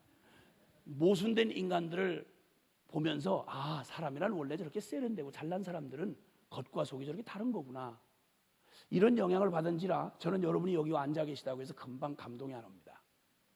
무슨 생각이 쓱 지나가냐면 그냥 대단하신 분들 막 이렇게 해서 명함 이렇게 주고 이렇게 할 때면 금방 은혜가 금방 안 와요. 근데 그럴 예서가 아니라 습관이 돼가지고 금방 은혜가 안 오고 이 양반 또 혼자 있을 때는 무슨 짓 하실까? 아무도 안 보는 밤에서는 무슨 짓 하실까? 이런 생각이 그냥 쓱 지나가요. 내가 그냥 계속 한다는 말이 아니고 나를 미워하지 마세요. 나를 미워하지 마세요. 그냥 어쩔 수 없이 제 출신이 그래서 그 어지간한 분들 괜히 감동이 안 와요. 은혜가 별로 안 돼. 좀 두고 봐야 알겠다는 생각이 자꾸 들죠. 이래서 저희 집구석은 욕을 얼마나 사랑했는지, 욕이 없이 어떻게 한국말이 한 문장이 완성되나 이게 나 궁금했어 진짜. 왜냐면 욕을 빼면 문장이 다 깨져버리니까. 너무 욕을 사랑하는 집구석이 잘했어요. 그래가지고 우리는 관계가, 저 사람하고 내가 관계가 특별한 관계라는 걸 어떻게 하느냐면 욕을 진하게 하는 걸 보면 알아요. 이렇게 우린 가까울수록 욕을 진하게 해요. 그 이런 집구석에서 자라다가 아버지가 이빠에, 술에, 여자에, 노름에 그 옛날 사냥을 하셨어요. 요즘에도 한국 사람 중에 예지간해가지고 사냥하는 사람 많지 않아요. 그 옛날에 그 축구 배웠던 시절에 사냥을 하셨어요. 이러던 아버지 때문에 그저 잠깐, 약간 좀 호사스럽게 잠깐 살았죠. 짧게. 근데 놀다가 이렇게 질려버렸어, 아버지가. 그러니까 재미가 없는 거예요. 모든 게 허망하고. 그러니까 밤만 되면 그 허망한 마음을 술을 만땅해가지고 통행금지 바로 5분 전에 12시 5분 전에 문짝을 발라 탁 차고 들어오면 그때부터 12시 5분 전부터 술 꼬박 깰 때까지, 술이 깰 때까지 새벽 4시 5시 그 잠이 쏟아지는데 가족들 피를 말리고 술 주벽을 하는 거예요. 그러다가 막 분위기가 좀 뜨면 그 사냥총 있잖아요. 엽총 있잖아요. 엽총, 장총 있잖아요. 그 우리 장롱에 있었거든요. 엽탄 하나를 척 실제로 장전해가지고 이 허망한 세상을 우리는 죽어야 된다 이러면서 우리 가족들 이마에다가 여기다 이렇게 대고 이렇게 실제로 방아쇠로 이렇게 대고 이 허망한 세상을 우리가 죽자 이거야. 이때부터 총구에 매달려가지고 아버지 뭔진 잘 모르지만 용서해 주십시오. 그러니까 내용도 없는 회개를 그때부터 연습을 한 거예요. 하여튼 주님이 예수 잘 믿게 하시려고 별걸 다 연습을 시키셨어요. 여러분 총구 이거 술김에 안전비 풀고 딱 방아쇠 땡기기만 하면 이거 그냥 날아가 버리는 거예요. 이걸 그걸 4시간 5시간 시달렸다고 생각해 보세요. 국민 여러분, 이건 실제 상황입니다. 와, 지긋지긋한. 그러니까 우리 가족들의 오직 소원은 저 아버지 언제 숨 끊어지나. 그게 우리 소원이었어요. 그 소원이 너무 간절한 터에 일찍 응답을 받았어요. 소원은 간절하고 봐야 돼. 그래가지고 저 중학교 때 우리 아버지가 비명 횡사하듯이 부담 없이 이빠이 돌다가 돌아가실 때도 처자식 하나도 없는 사람처럼 부담 없이 깨끗이 비명 횡사하듯이 돌아가셨어요. 우리를 한 푼도 안 남겨주시고 저 주민등록도 필요 없는 뒷골목에 방 한 칸도 안 남겨주고 그 재산은 어떻게 인지 모르겠는데 완전히 알거지를 만들어서 뒷골목에 내던져 놓고 아주 부담 없이 돌아가셨어요. 부담 없이. 진짜 부담 없는 분이야. 그래서 그때 아버지의 죽음과 함께 아버지로부터 공급되던 모든 게 다 끊어지니까 저는 그때 중학교 그때 중퇴를 한 게 지금까지 변하지 않는 저의 공식 학력이에요. 그러니까 그저 정확한 라이센스 딱 하나 가지고 있는 건 대한민국 일종 보통 운전면허증 그거 하나밖에 없어. 이걸 아셨더라면 강사 초청을 고려하셨어야 되는데 이걸 모르신 거지. 그런 이력서를 달라고 그러는데 자꾸만 어디 강사를 불러놓고는 프로필을 달래. 거기다 일종보통 운전면허증이 있으면 이렇게 할 수가 없잖아. 아니 영성 집회를 가는데 무슨 일종보통 운전면허증이야 이게. 하여튼 주님이 진짜 형편없이 찌그러지게 저를 만들어 놓으셔가지고 어디 가서 자랑도 할 수 없고 기도 못 피도록 그렇잖아도 까불 수 있는 소지를 깨끗이 없애셔가지고 그때부터 갑자기 닥쳐진 가난. 여러분 이거 무슨 의미인지 잘 모르실 거예요. 주민등록도 필요 없는 술, 마약, 음란, 살인 이게 매일 일상처럼 돌아가는 뒷골목에서 저의 가장 민감한 시기를 짓밟히면서 살아왔어요. 죽어도 죽어지지를 않는. 어떻게 태어나도 이 따위로 태어났나 싶어서 저를 자학증에 시달리는 불쌍한 청년 시절. 물리적으로 제가 들어본 적도 안 적도 없으니 제가 하나님을 찾아갈 길은 꿈만 불가능하고 하나님의 특별한 주님의 적극적인 저를 찾아오시는 사랑이 없었더라면 저는 불가능했어요. 그 더럽고 구질구질한 생명을, 죽지 못한 생명을 이어가면서 어디라고 말하기도 부끄러운 혈통, 아니 그 출신, 부끄러운 망한 술집 아들, 가방끈 짧은 거, 그리고 조폭 두목도 될 수 없는 용기가 없어서 조폭 두목도 못 되겠어.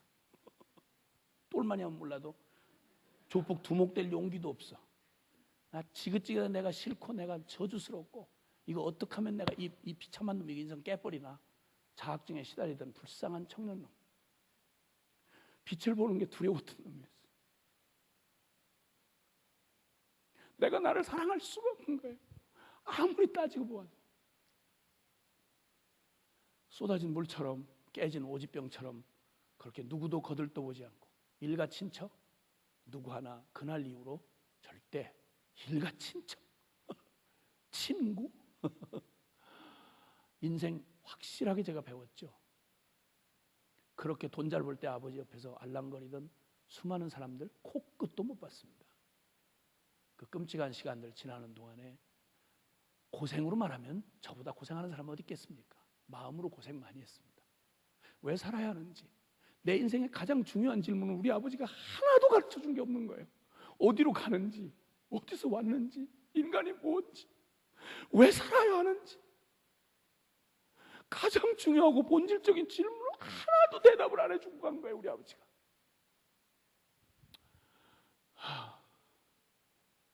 그 절벽에 딱 부딪히고 왕창 깨져서 주저앉은 제 비참한 인생에 긴 얘기할 것 없이 제가 더 낮아질 수 없을 만큼 그 비참한 그때, 나 성공했을 때가 아니라 주님 가장 비참, 내가 나를 사랑할 수 없을 그때 주님이 저한테 어떤 방식으로 찾아오셨냐면, 다 얘기 길게 할 수는 없는데 기가 막힌 섭리로 저를 어떻게 코너로 몰아서 제 인생 팔자하고 아무런 상관없는 예배당을 나오게 하시고 그 보편적인 설교를 그냥 한국교회 그 70년대 초에 그 보편적인 설교를 듣게 하신 거예요. 그 설교를 듣는데 나는 충격 자체였어요. 어떻게 세상을 창조한 조물주가 있다는 얘기도 나는 생전 처음이고, 그러다 요한복음 3장 16절 하나님이 세상을 이처럼 사랑하사 독생자를 줬다는 얘기. 아니 천지를 창조한 조물주라는 신이 있는데 신이 잘난 놈 사랑한 건 이해가 돼.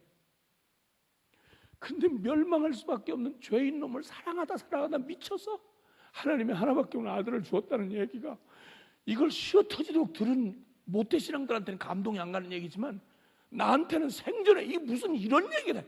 난 픽션 소설에도 평생 감동하다 죽을 것 같더라고 그 얘기를 들었는데, 근데 그 얘기가 이제 지나서 생각해보니 성령께서 깨닫게 하시는데, 그 말이 어떻게 들리냐면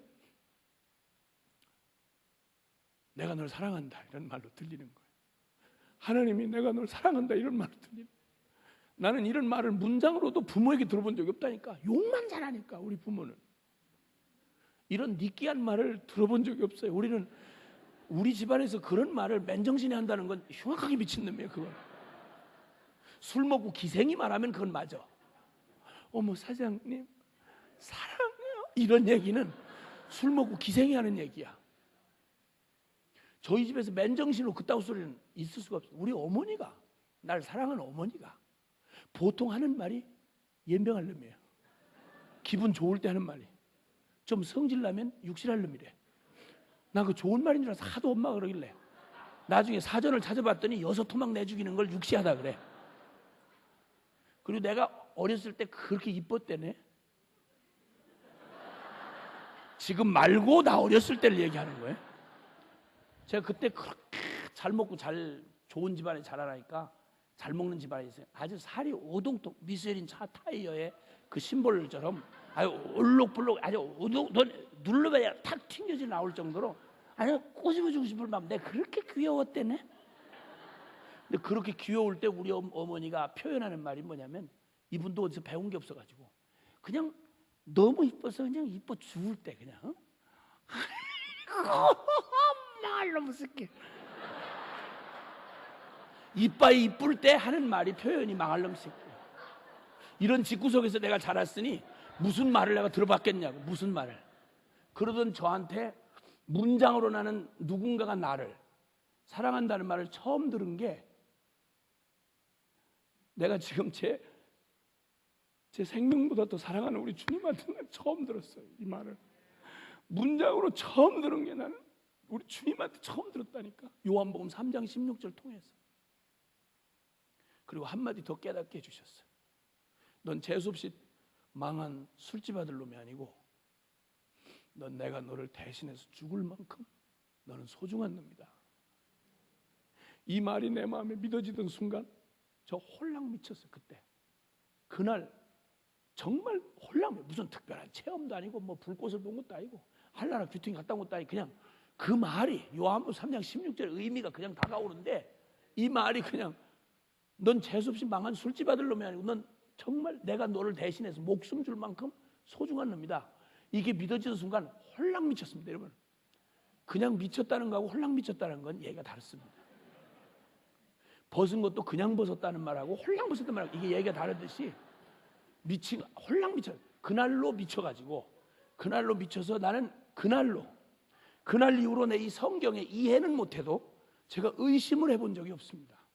하나님이, 전능한 하나님이 나 같은 죄인을 사랑했다는 말보다 더 믿기 어려운 말이 어디 있겠어요. 여러분, 내가 나를 사랑할 수 없었던 놈인데, 자학증에 시달리던 놈인데, 나 같은 놈을 사랑한 부모도 없고 일가 친척도 없는데 세상에 나 같은 놈을 사랑했다는 얘기가 믿어졌다면 세상에 못 믿을 기적이 어디 있겠냐고. 이 성경을 내가 그날 이후로 이해는 못해도 내가 한 번도 의심이 돼본 적이 없어요.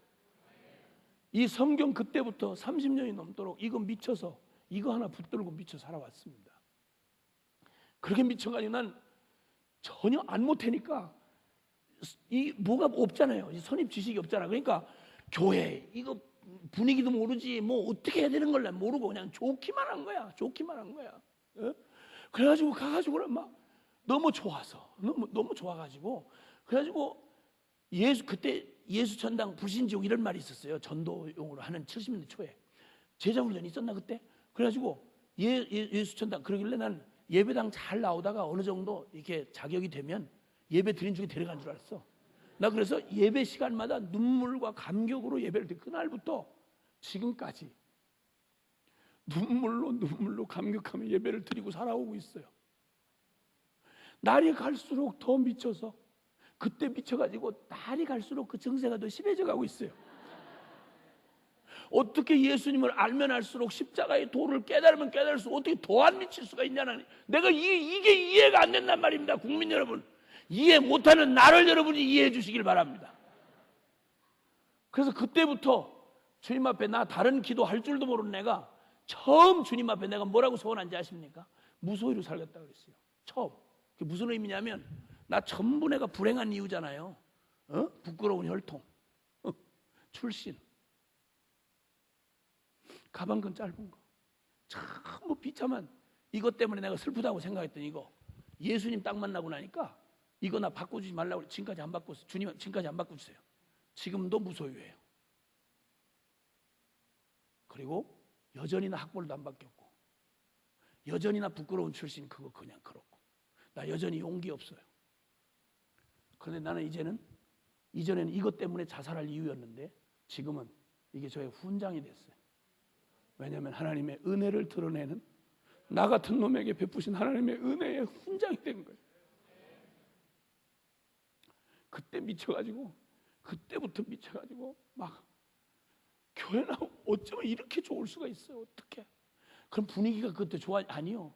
여러분 70년 초에 시골 교회 생각해 보세요. 25년이 넘었는데 교인이 20명이 안 돼. 1년에 한 명씩도 전도가 안 된 거지. 지독하게 부흥이 안 되는 교회. 거기서 할머니 아줌마들만 있으니까 찬송가 풍금도 누가 칠 사람이 없어서 그냥 녹슬어서 풍금도 소리가 안 나. 거기다 칠 사람도 없고 그래 할머니 아줌마들 뿐이니까 600곡이 다 한 곡이야. 찬송가가. 리듬도 필요 없고 멜로디도 필요 없고 내 주를 가까이 하려 함은 찬송가 밖에 저 높은 곳을 향하여 날마동 나아갑니다. 이런 예배당에 앉아가지고 눈물을 줄줄 흘리면서 예배를 드렸다니까. 멜로디 없어도 난 세상에 우리 기생 누나들이 가르쳐준 구세라 금수나 아실라의 달바 이런 거밖에 몰랐는데 무슨 노래가 이런 노래가 다 있냐고. 찬송이 나 이거 들을수록 감격해서 내 영혼이 은총 입어 중한 죄 짐 벗고 보. 어떻게 이걸, 무슨 노래가, 이런 인간이 부를 노래가 이런 노래가 있느냐고. 눈물로 감격으로 주님 앞에 그렇게 달려오는 중에 난 천당 빨리 데려갔으면 별 문제가 없었는데 주님이 천당을 나를 안 데려가면서부터 역사가 복잡하게 꼬이기 시작합니다. 웬 여자가 하나 나를 따라다니기 시작했어요. 믿어지지 않겠지만 사실입니다. 물론 역사는 기록하는 사람의 관점에 따라서 약간의 차이가 있을 수 있지만 분명한 건 그 여자가 나를 따라다녔다는 사실입니다. 국민 여러분, 믿어주세요. 그 여자가 나를 따라다녔습니다. 여러분, 미안해서, 너무 따라다니길래 미안해서 결혼을 했고, 그리고 아이 충성 때 여기서 아이 5을 주셨습니다. 다른 집에서 데려온 아이가 아니고 우리 집에서 순수 생산한 아이가 5입니다. 이름 들어보시면 대강 저희 집안 분위기를 느끼실 텐데 충성, 인애, 찬송, 응답, 선교, 그렇습니다. 요 중에 넷째는 응답이는 딸입니다. 그래서 선교는 또 선교가 완성돼야 주님이 오신다고 그러길래 그 선교가 완성돼야 주님이 오셔야 될 거 아니에요. 내 오직 소망 그건데. 그래서 선교 완성을 꿈꾸며 이제 이름을 지었는데, 큰아들은 죽도록 충성하라, 생명의 면류관을 내게 주리라, 요한계시록 2장 10절 말씀, 그걸로 이름을 지어 주었고, 그리고 인애, 찬송, 응답, 선교, 이렇게 해서 이름을 지었는데 저희 집안 분위기를 다 말할 수는 없고 한마디로 말하면 공산당 구호에 치는 분위기였어요. 그래서 밥 먹다가 제가 우리 가족들의 영적 상태를 점검을 해야 되니까 밥 먹다 말고 내가 우리는 살아도 주를 위하여 살고 죽어도 주를 위하여 죽어야 된다 이러면 밥 먹다 말고 아이들도 동일한 목소리를 밝고 청명한 음성으로 아멘 할렐루야 이렇게 대답을 해야만 그날 금식을 안 하려고 끝까지 먹을 수가 있는 거예요. 물론 지금은 바뀌었다는 사실을 이해하시면서 들으세요. 저런 놈을 만난 가족들은 정말 비극이다 이렇게 생각하지 말고 사람이 다 바뀔 수 있다는 걸 생각하세요. 우리 마누라는 절대 저보고 여보라고 못했어요. 집사 때부터 집사님에 내가 대답을 하지 어떤 경우에도 나를 여보 이러. 내가 왜 당신 여보냐? 주의 종이다. 집사님이 이렇게 해야 대답을 했습니다. 요 몇 년 전에 그 여보를 풀어줬습니다. 그랬더니 어쨌든 그렇게 살았습니다. 저한테 예수는 그런 의미입니다. 그리고 나이들 낳는 쪽쪽 내가 가만히 생각하니 세상에 내가 예수님은 지구 반대편 이스라엘 땅에서 태어나셨는데 이 복음을 내가 어떻게 알았나 생각하니 잘은 몰라도 선교사 누군가가 전해줬겠구나 이 생각이 드니까 천지의 내 인생에 다른 걸 다 뺏겨도 이 복음 만난 사건 내가 무슨 대가를 다 지불해도 이거하고는 나는 바꿀 수가 없는데 그러면 내가 이 땅에서 기여할 수 있는 최고의 일이 유엔 사무총장? 대통령? 아이고 무슨 얘기 그거 열을 시켜준다는 난 싫어. 선교사를 어떻게 대신하겠어. 그래서 낳는 쪽쪽 다 선교사를 바쳤습니다. 모태신앙의 운명이란 항상 부모에 의해서 결정된다는 그런 게 있지 않습니까? 저들이 이미 깨달았을 때는 이미 늦은 거고 이미 바쳐버렸으니까. 그리고 애들이 자라는 동안 계속 들려줬죠. 한 번 주님은 받으시면 절대 놓치지를 않으신다. 이렇게 그래 얘기를 계속해서 어차피 끌려갈 거 그저 우아하게 걸어가야지 끌려가지 말아라 이렇게 얘기를 했더니 약간의 몸부림은 있었지만 지금은 다 선교사가 돼서 5 아이들 다 선교사로 지금 살고 있습니다. 주님이 저의 삶 가운데 저희 가족 안에 이게 70대 초에서 예수님 만나가지고 지금까지니까요. 그리고 주님 앞에 정말 이 무지랭이 같은 인생이고 주님의 은혜를 받은 것밖에 없는데 이거 선교가 완성이 돼야 된다는데 어떻게 주님 앞에 쓰임받아야 되나. 주님이 저를 부르신 이후에 주님 앞에 순종하면서 순회 선교단이라는 단체를 만들어가지고 다른 것도 아니고 뭘 할 게 있어야지. 초기에 6명이 선교 완성을 위한 하나님 나라의 부흥과 선교 완성을 위한 연합과 섬김을 위해 부르심 이렇게 정리를 해놓고 나니까 이건 전 기독교 교계가 다 함께 말해야 될 건데 우리 부르심이라고 정리를 해놓고 나니까 어처구니가 없는 거예요. 그래서 2가지 지령을 내렸어요. 우리가 할 일을 찾았어요. 그것은 하여튼 일단 선교지 나간 선교사님들은 절대 한 번 나간 선교사님들은 다시는 되돌아올 수 없도록 선교사의 퇴로를 차단하라. 이게 이제 저희 순회 선교단의 첫 번째 지령이에요. 왜 그러냐면 그분들이 만약에 중간에 토끼면 여러분 중에 누군가가 끌려가야 된다는 거예요. 고마운 줄 아셔야 되는, 고마운 줄 아셔야 돼. 그러니까 선교사님이 핑계를 댈 수 없도록 중보기도 해주고 물질로 헌금하고 내 자식 얼른 선교사로 해서 보내고 이래야 여러분이 안 끌려가고 마지막 노년을 안락하게 이 샌프란시스코에서 사실 수 있다 이겁니다, 여러분. 만약에 그걸 못 막으면 선교사님도 힘들고 지쳤다고 그냥 나 들어와 버리면 여러분 반대, 주님은 절대 손해 안 보신 분이거든. 그분들도 뭐 끌려갈 때 그냥 제정신에 끌려갔겠어요? 다 정신 차리고 끌려간 선교사님이 몇이나 되겠어. 어떤 선교사님들이 내가 가서 물어봤더니 아니 어떻게 다 똑같이 믿는 예수인데 남들은 다 이렇게 궁뎅이 받쳐놓고 은혜를 받아도 절대 변하지 않은 채로 이렇게 하고 잘 버티고 잘 사는데 무슨 은혜를 특별히 받았다고 이 선교직까지 나와가지고 이러냐? 그랬더니 나한테 막 신경질 내더라고요. 누가 뭐 나오고 싶어서 나왔어요? 오늘 집회 가서 막 가가지고 얼마나 고단한지 막 퇴근하자마자 가가지고 집회 가서 하는데 갑자기 사람들 우르르 일어나길래 죽도 하는 줄 알고 일어났는데 나중에 알고 봤더니 선교사 콜링하는 시간에 일어나 버린 거예요. 졸다가. 그래 나는 맨정신이 안개하기 때문에 이거는 아니라고 막 아무리 찝찝해서 막 그걸 떨어버리려고 해도 이상하게 주님이 비가 부슬부슬 오거나 뭐가 또 일이 잘 안 풀릴 때 이때는 꼭 주님이 나타나셔가지고 너 그때 왜 일어났니? 너 그때 왜 일어났니? 이래가지고 아주 노이로제 걸려 죽을 뻔해. 그래가지고 차라리 이러느니 차라리 나가 죽자 이렇게 해가지고 나왔다고 막 나한테 신경질 부리더라니까요. 목사님이, 선교사님이. 그러니까 여러분 정신 차리고 오늘 이번 선교대회 제목이 선교대회야. 정신 차리셔야지. 괜히 여기서 은혜 받았다고 가만히 있다가 대책도 없는데 주여 내가 여기 있다고 날 받아서 있다고 소리하고 손을 들거나 일어났다. 여러분 그러면 여러분은 잃어버려도 주님은 또 순수하시기 때문에 잃어버리질 않으셔. 그때 왜 손 들었니? 그때 왜 일어났니? 이러면 여러분 정말 고로워지는 거야. 그래 내가 분명히 안내방송 드릴 테니까 선교대에 올수록 정신을 번쩍 차려요. 그래서 선교대에 와서 조는 사람은 간이 배 밖에 나온 사람이 이 사람. 어디라고 졸아? 여기 어딘데 졸아? 무슨 일을 당할지 알았어. 조는 중에 그냥 성령님이 임하시고 그냥 안수하고 지나가시면 운명을 마음대로 할 수 없다 이거야. 어디서도 감히 선교대를 와서 졸아? 무슨 인생에 무슨 일을 당하려고 주여. 그 다음에 두 번째 지령, 순회선교단 두 번째 지령은 하여튼 제정신 남의 정신인데 일단 예수 믿는 것들은 절대 편히 못 죽게 해라. 이게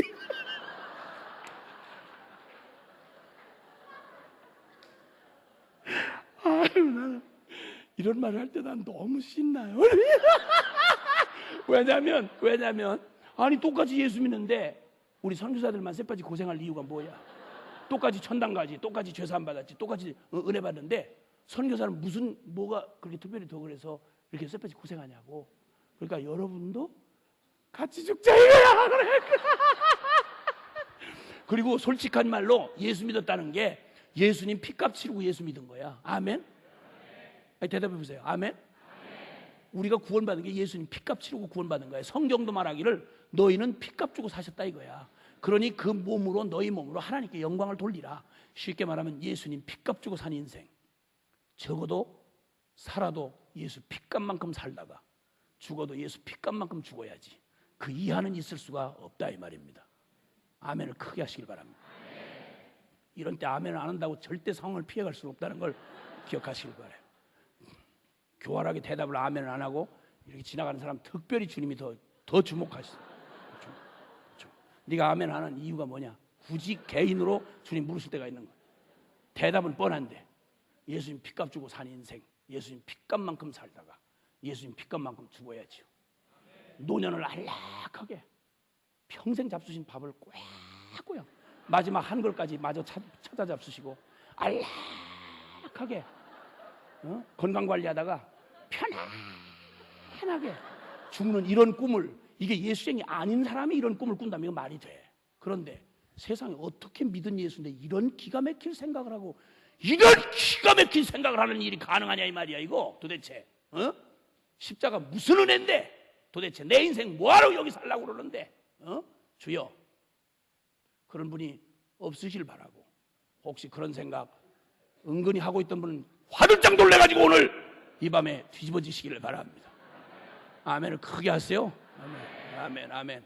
교회가 도대체 무슨 교회인데 이게 열방이 살아나는, 열방의 희망이 걸려있는 교회인데, 그리스도의 신부된 교회인데, 온 민족의 희망이 교회에 달려있는데, 저와 여러분이 만민을 위한 기도하는 집으로 부름을 받았는데, 이렇게 해서 저희 가족에게는 잘났든 못났든 능력이 없든 적어도 이 생명 가지고 다른 짓 할 게 없다 해서 저희 아이들 바치고 선교사로 바치고 재주 없는 저도 또 나서서 팔 걷어붙이고 주님 앞에 순종한다고 오는 길을 주님이 하나님 나라가 세상과 같지 않아서 주님 사랑해서 다른 선택이 없는 저 같은 못난 놈도 주님이 거절하지 아니하시고 과부의 엽전투님을 기뻐 받으시던 주님처럼 정말 재주 없고 부끄러운 놈 주님 앞에 드릴 거 주님 사랑밖에 없는데 그거 주셔서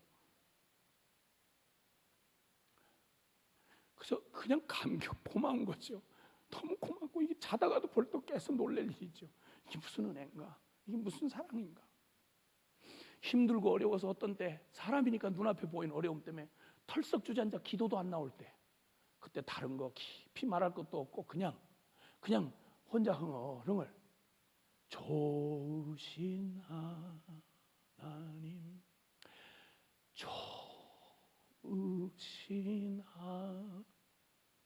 나를 먼저 사랑하셔서 세상에 하나밖에 없는 아들을 내가 구하기도 전에 내어주셨던 주님 좋다는 말 외에 무슨 표현이 있을까 싶어서 그 고백 한번 하고 나면 그저 웬만한 거 저 무슨 겁 많고 의지 박약하기 짝이 없는 저 같은 것도 저 걱정하지 않아요. 왜냐하면 저 담력도 얻기도 원치 않고요.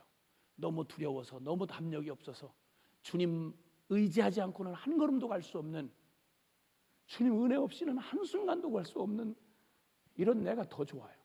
그래서 안전해요. 나는 흔들리고 넘어져도 날 붙드신 주님의 은혜는 영원하니까. 주님을 의지할 수밖에 없는 약한 걸 자랑하는 거 이게 나는 약한 것을 자랑하노라 이 비밀을 이제는 제가 알게 됐어요. 십자가의 비밀을 내가 안 거지요. 나를 지으신 이가 하나님 나를 부르신 이도 하나님 나를 보내신 이도 하나님 나의 나 된 것은 다 하나님 은혜라 나의 달려갈 길 다 가도록 나의 마지막 호흡 닿도록 나로 그 십자가 품게 하시니 나의 나 된 것은 다 하나님 은혜라.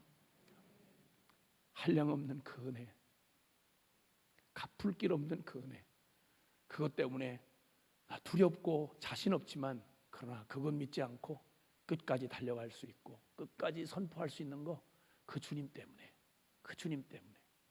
그래서 용기 없고 넘어지고 앞길 보이지 않는데도 저에게 한 가지 바뀐 게 있다면 애비 없는 소년 가장처럼 살아왔던 제 삶에 주님이 내 목자 되시고 난 후 이 별 볼 일 없는 작은 믿음 가지고도 저희는 지금 저희 공동체 전체가 종신 헌신에서 들어올 때 무소유로 들어오게 합니다.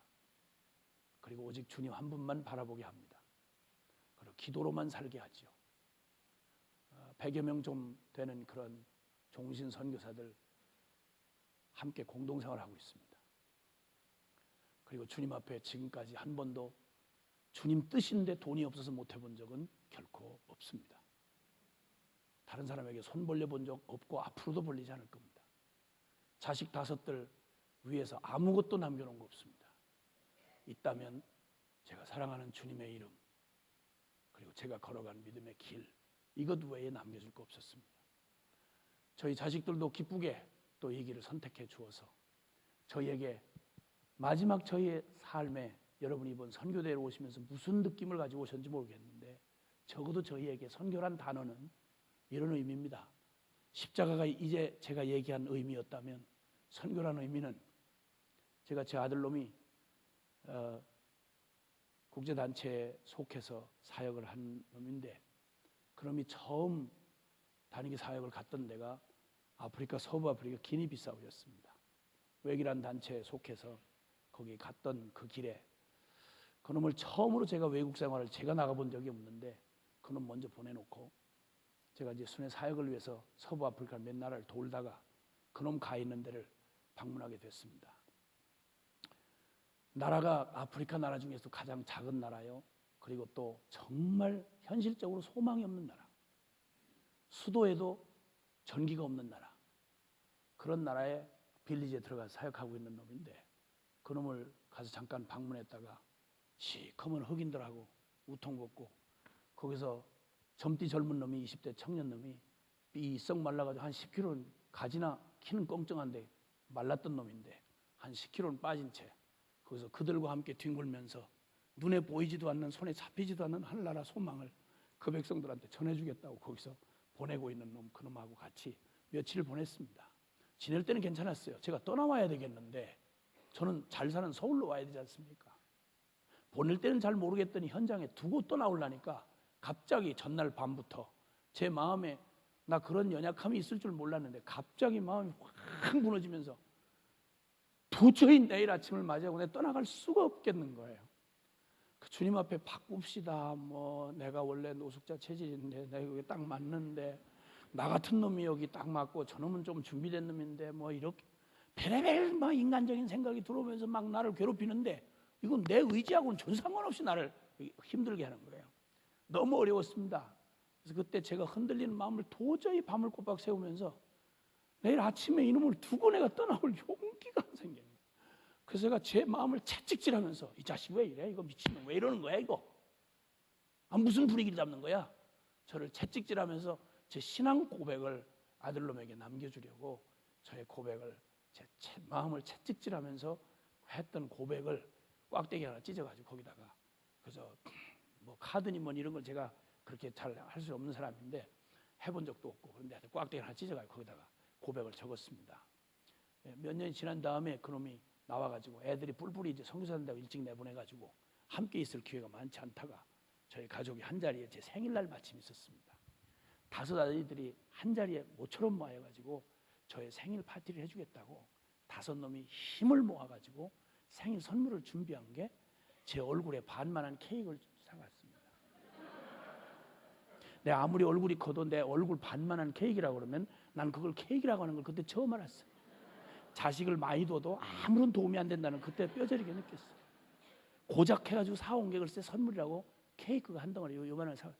그래가지고 한마디씩 돌아가면서 생일 축하 인사를 하는데, 제 그 큰아들 놈이 저한테 그러더라고요. 아빠, 저 그때 기내비서 오셨을 때 저한테 남겨주고 간 카드 기억나십니까? 뭐 카드라고 할 건 없지만 이렇게 생각나지? 그 뭐라고 그 끝에 혹시 적으셨는지 기억나세요? 네가 내 기억력을 알잖냐. 걔가 무리한 질문했다는 걸 알고는 얼른 정리를 하면서 저 거기 떠나오기 전까지 늘 벽에 붙이고 힘을 얻곤 했습니다. 그 마지막에 아빠가 이렇게 쓰셨습니다. 그러고 들려주는 말을 제가 들으니까 그때 밤새 고민하며 저의 고백으로 쓴 말이라 생생히 현재형으로 감동이 다시 살아나더라고요. 왜냐하면 그건 저의 고백이었으니까. 그래서 그 고백 끝을 얘기하는데 그러더라고요. 사랑하는 아들아, 우리 땅끝에서 죽어 하늘 복판에서 만나자. 아빠, 제가 그 말 제 마음에 새겼습니다. 그리고 다음 텀을 또 인도함을 받고 기도를 하는데 주님이 지구촌의 마지막 테러 국가라고 하는 러시아 체첸을 보여주셨습니다. 그리로 가기로 결정했습니다. 떳떳하게 하늘 복판에서 아빠 만날 때까지 제가 땅끝에 서겠습니다. 케이크라고 요만한 거 사다 놓고 감동 이빠이 받은 그런 생일 파티였습니다. 적어도 저에게는, 이 무식한 저한테는 선교란 말의 의미가 그런 겁니다. 그러면 여러분에게 묻겠습니다. 여러분에게 예수 그리스도는, 여러분에게 십자가는, 여러분에게 선교는 도대체 무슨 의미입니까?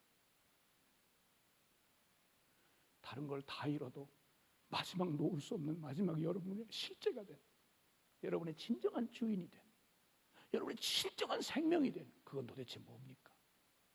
그게 정말 주님이십니까? 그게 정말 십자가입니까?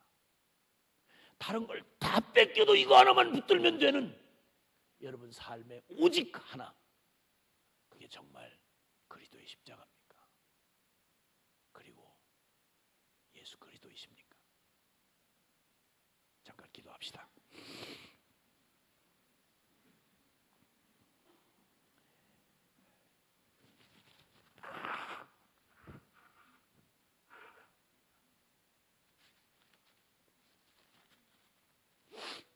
사랑하는 여러분,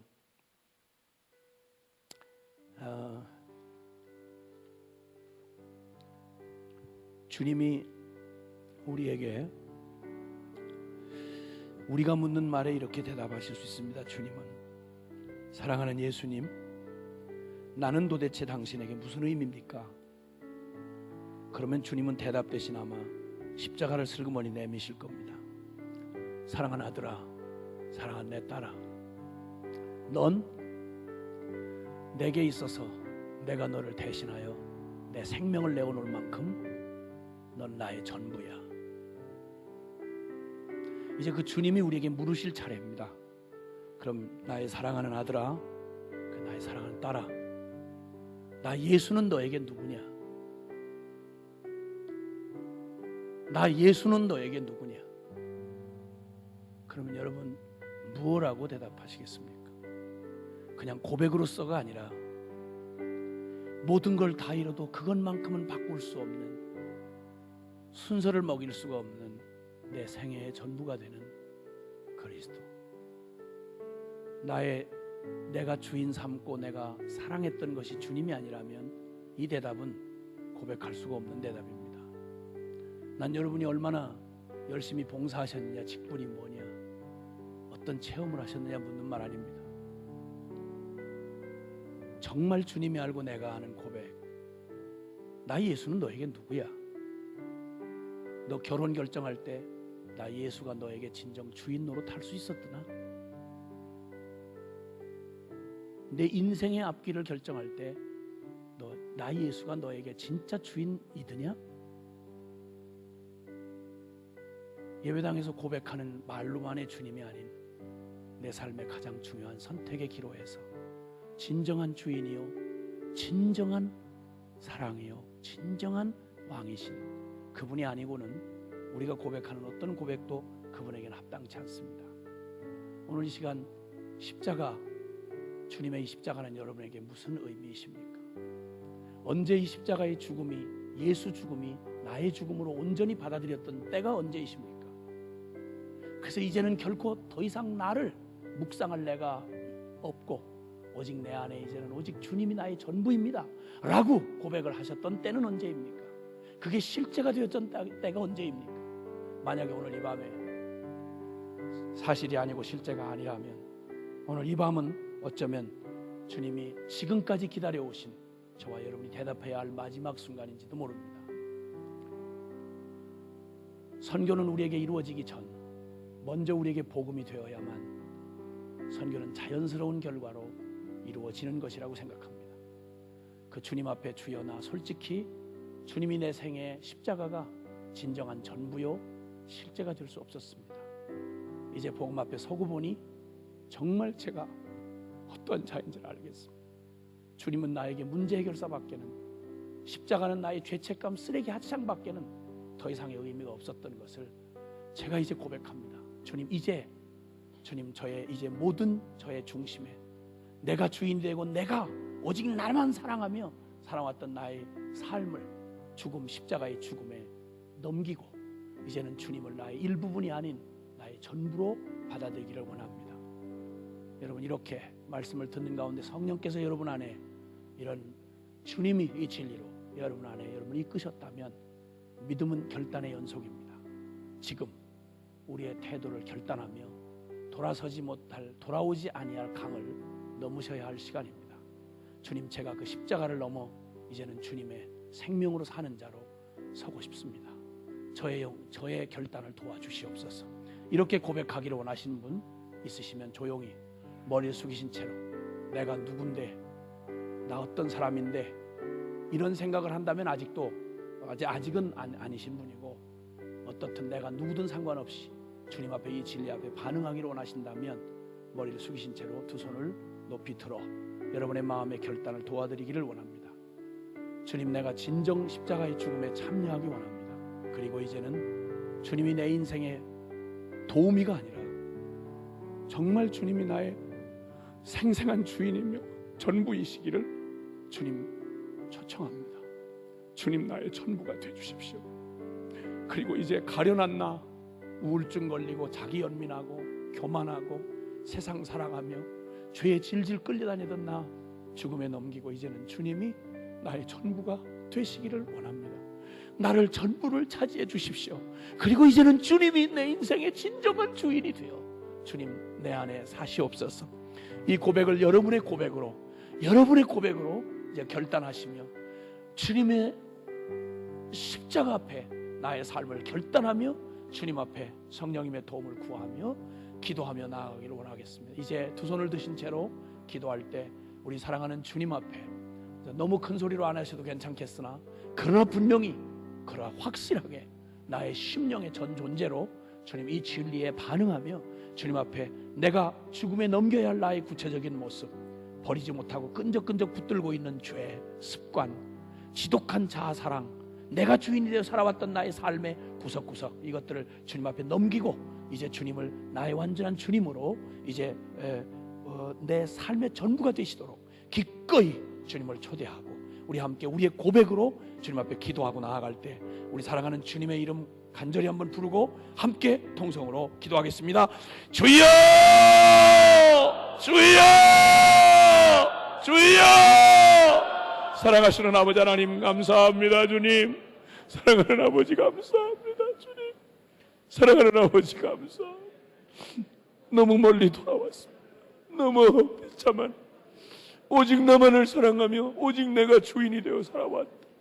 오직 나 하며 살아왔다. 죄악의 종노릇하며 지독하게도 죄를 사랑하며 세상을 사랑하며 안목의 정욕, 육신의 정욕, 이생의 자랑, 주님 불쌍하고 가련한 나의 삶의 흐름을 주님이 주여 이제는 주님의 죽으심, 나와 함께 죽으신 주님의 십자가의 죽음에 믿음으로 참여하며 주님 앞에 나아갑니다. 주님, 나의 죽음이다. 주님 죽으심이 나의 죽음임을 고백합니다. 주님, 죄악의 종노릇하던 나는 주님과 함께 죽었습니다. 세상을 사랑하고 안목의 정욕, 육신의 정욕, 이생의 자랑을 떠나 살던 나는 죽었습니다. 지독한 자아 추구하고 자기 연민하고 우울증 걸리고 주님, 죄악의 종노릇하던 나는 죽었습니다. 주님, 내 인생에 내가 주인 노릇하고 내 가정과 나의 미래와 나의 꿈과 사업과 나의 모든 것 주장하고 살던 나는 주님과 나는 죽었습니다. 주님, 나는 죽었습니다. 주님, 나는 죽었습니다. 주님, 나는 죽었습니다. 주님, 나는 죽었습니다. 주님, 나는 죽었습니다. 주님, 나는 죽었습니다. 주님, 나는 죽었습니다. 불쌍하고 가련한 나는 죽었습니다. 거짓되고 위선되고 감에 무도회하고 위장하고 위선적이고 주님, 교만한 나는 죽었습니다. 주님이여, 세상을 살아가는 나는 죽었습니다. 주님이여, 나는 죽었습니다. 주님, 예, 주님, 나는 죽었습니다. 주님, 나는 죽었습니다. 이제 주님은 나의 생명, 주님은 나의 능력, 주님은 나의 전부, 주님 나의 꿈, 주님은 나의 주님은 나의 모든 것 되시고 주님 나의 그런 것입니다. 주님,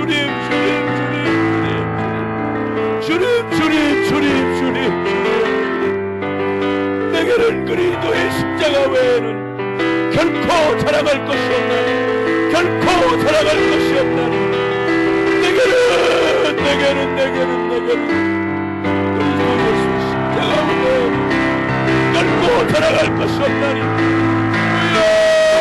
내가 주님과 오직 내 안에 주님, 내 안에 주님, 내 안에 주님, 오직 주님, 오직 주님, 오직 주님, 오직 주님, 오직 주님, 오직 주님, 오직 주님, 예, 주님,